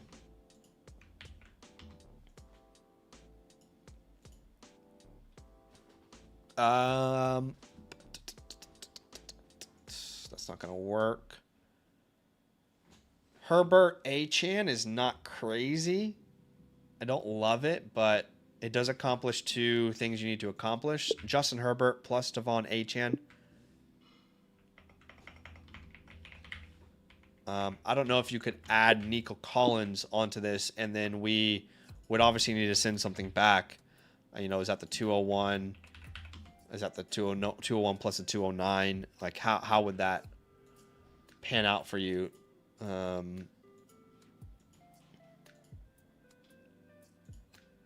Jaden Daniels would be awesome. Jaden Daniels plus Chase Brown. And what could we give back? Because obviously there's a clear winner in that trade. But could we offer back the 201 plus your 27 second plus the 209? I mean, you would have to flood it with seconds. You don't have much that could make sense as you're trying to contend, so that's probably not going to work. But excuse me, I don't want Love. I don't want Jordan Love. That is the route I think you've got to take there, man.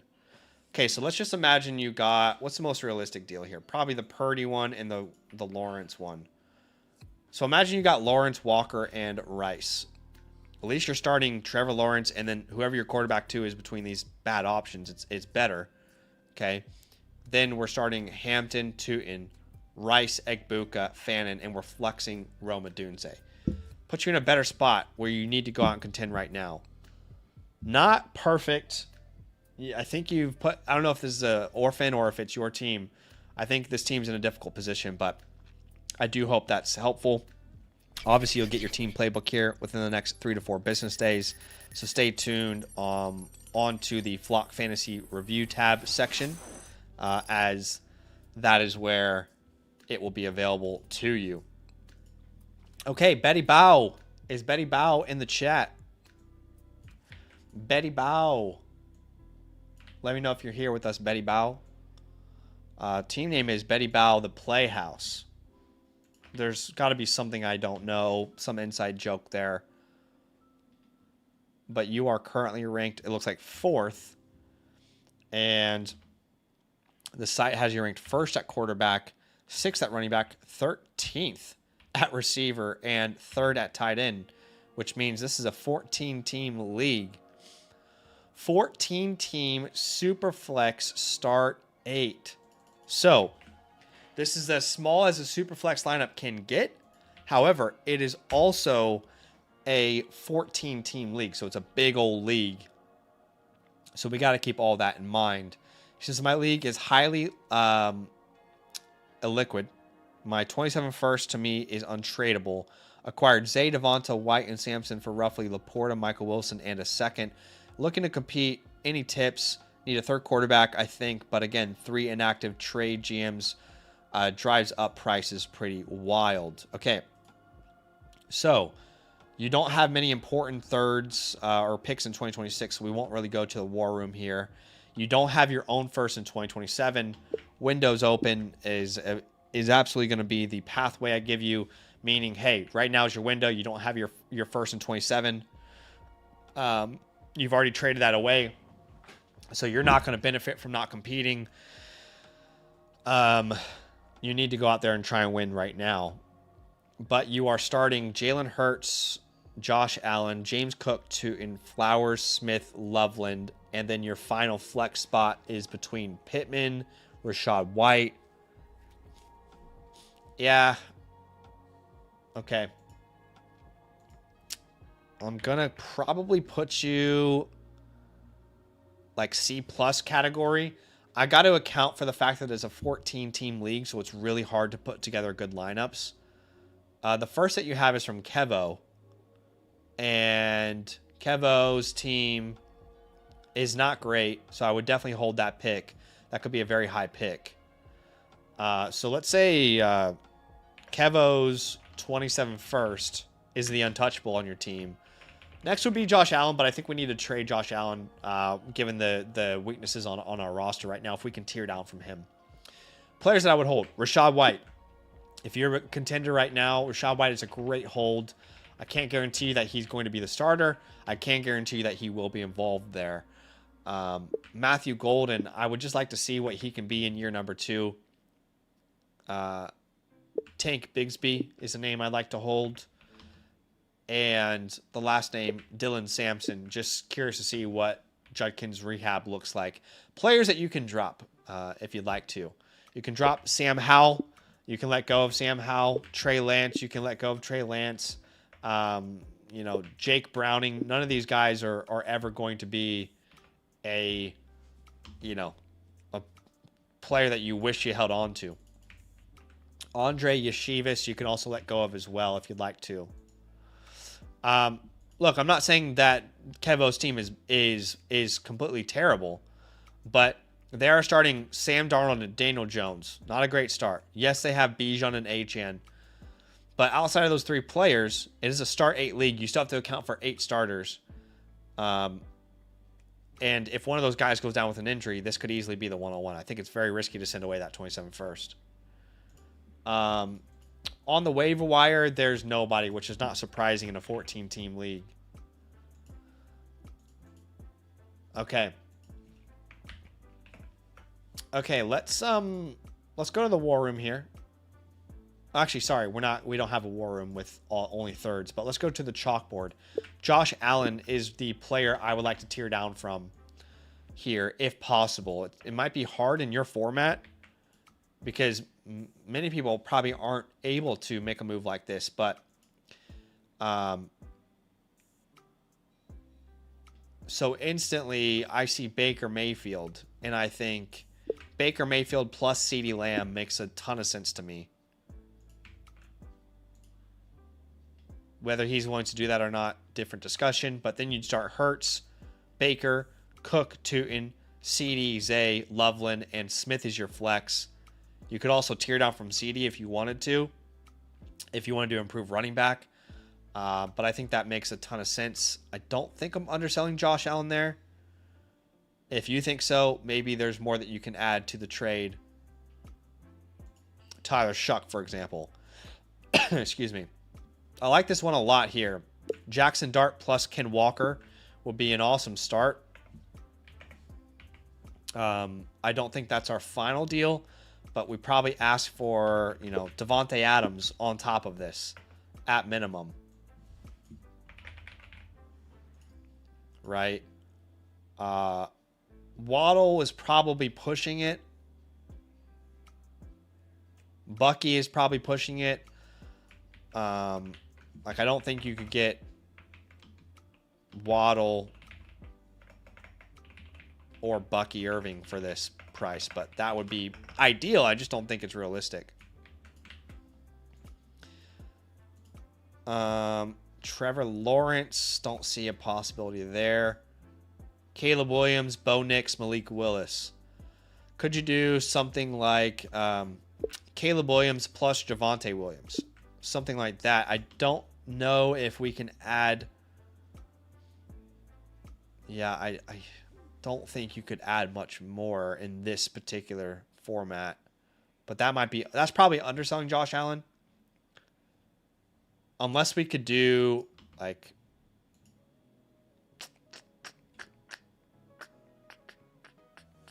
to be honest, you'd probably have to add plus Saquon Barkley, and then we would need to send back plus Michael Pittman.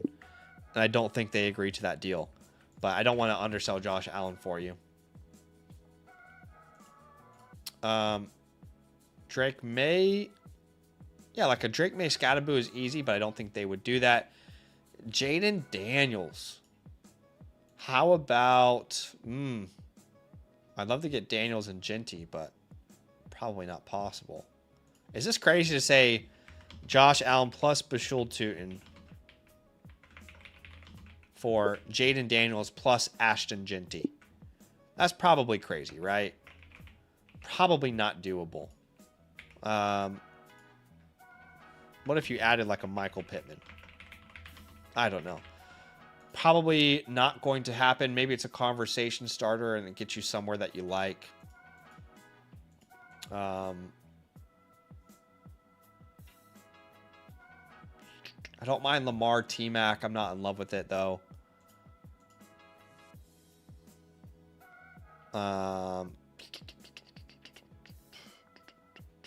Don't really want to tear down to Dak. That's too far, I think. So those are some options for you. Like I said, it's going to be hard to tear down from Josh Allen in a league like this where everybody is so devoid of good assets. But that is probably the direction I would try and take this. But in a 14-teamer, transparently, I mean, you have enough starters. You could enter the year with Josh Allen and just see how it goes. What if Rachaad White's relevant? What if Michael Pittman is good? What if Golden takes a step up? You could already have plenty of depth, and you could kind of wait to play that out, but I wouldn't be opposed to any of those trades that we came up with for Josh Allen. Appreciate you big time, man. Thanks for letting me look at the squad. All right, where are we at now? 1, 2, 3, 4, 5, 6, 7, 8. Okay, I need to go do some prepping for this week. I am either going to get all of the reviews done tomorrow that are in the queue, or I'm going to end up streaming an extra day this week and just dedicating that stream to team reviews, which that might be the case. It might be Tuesday that I end up doing that, but on tomorrow night's stream, we will be drafting a real Dynasty startup draft. Would love for you guys to come join us. I'll see you guys then. Nothing but love. Enjoy the rest of your day.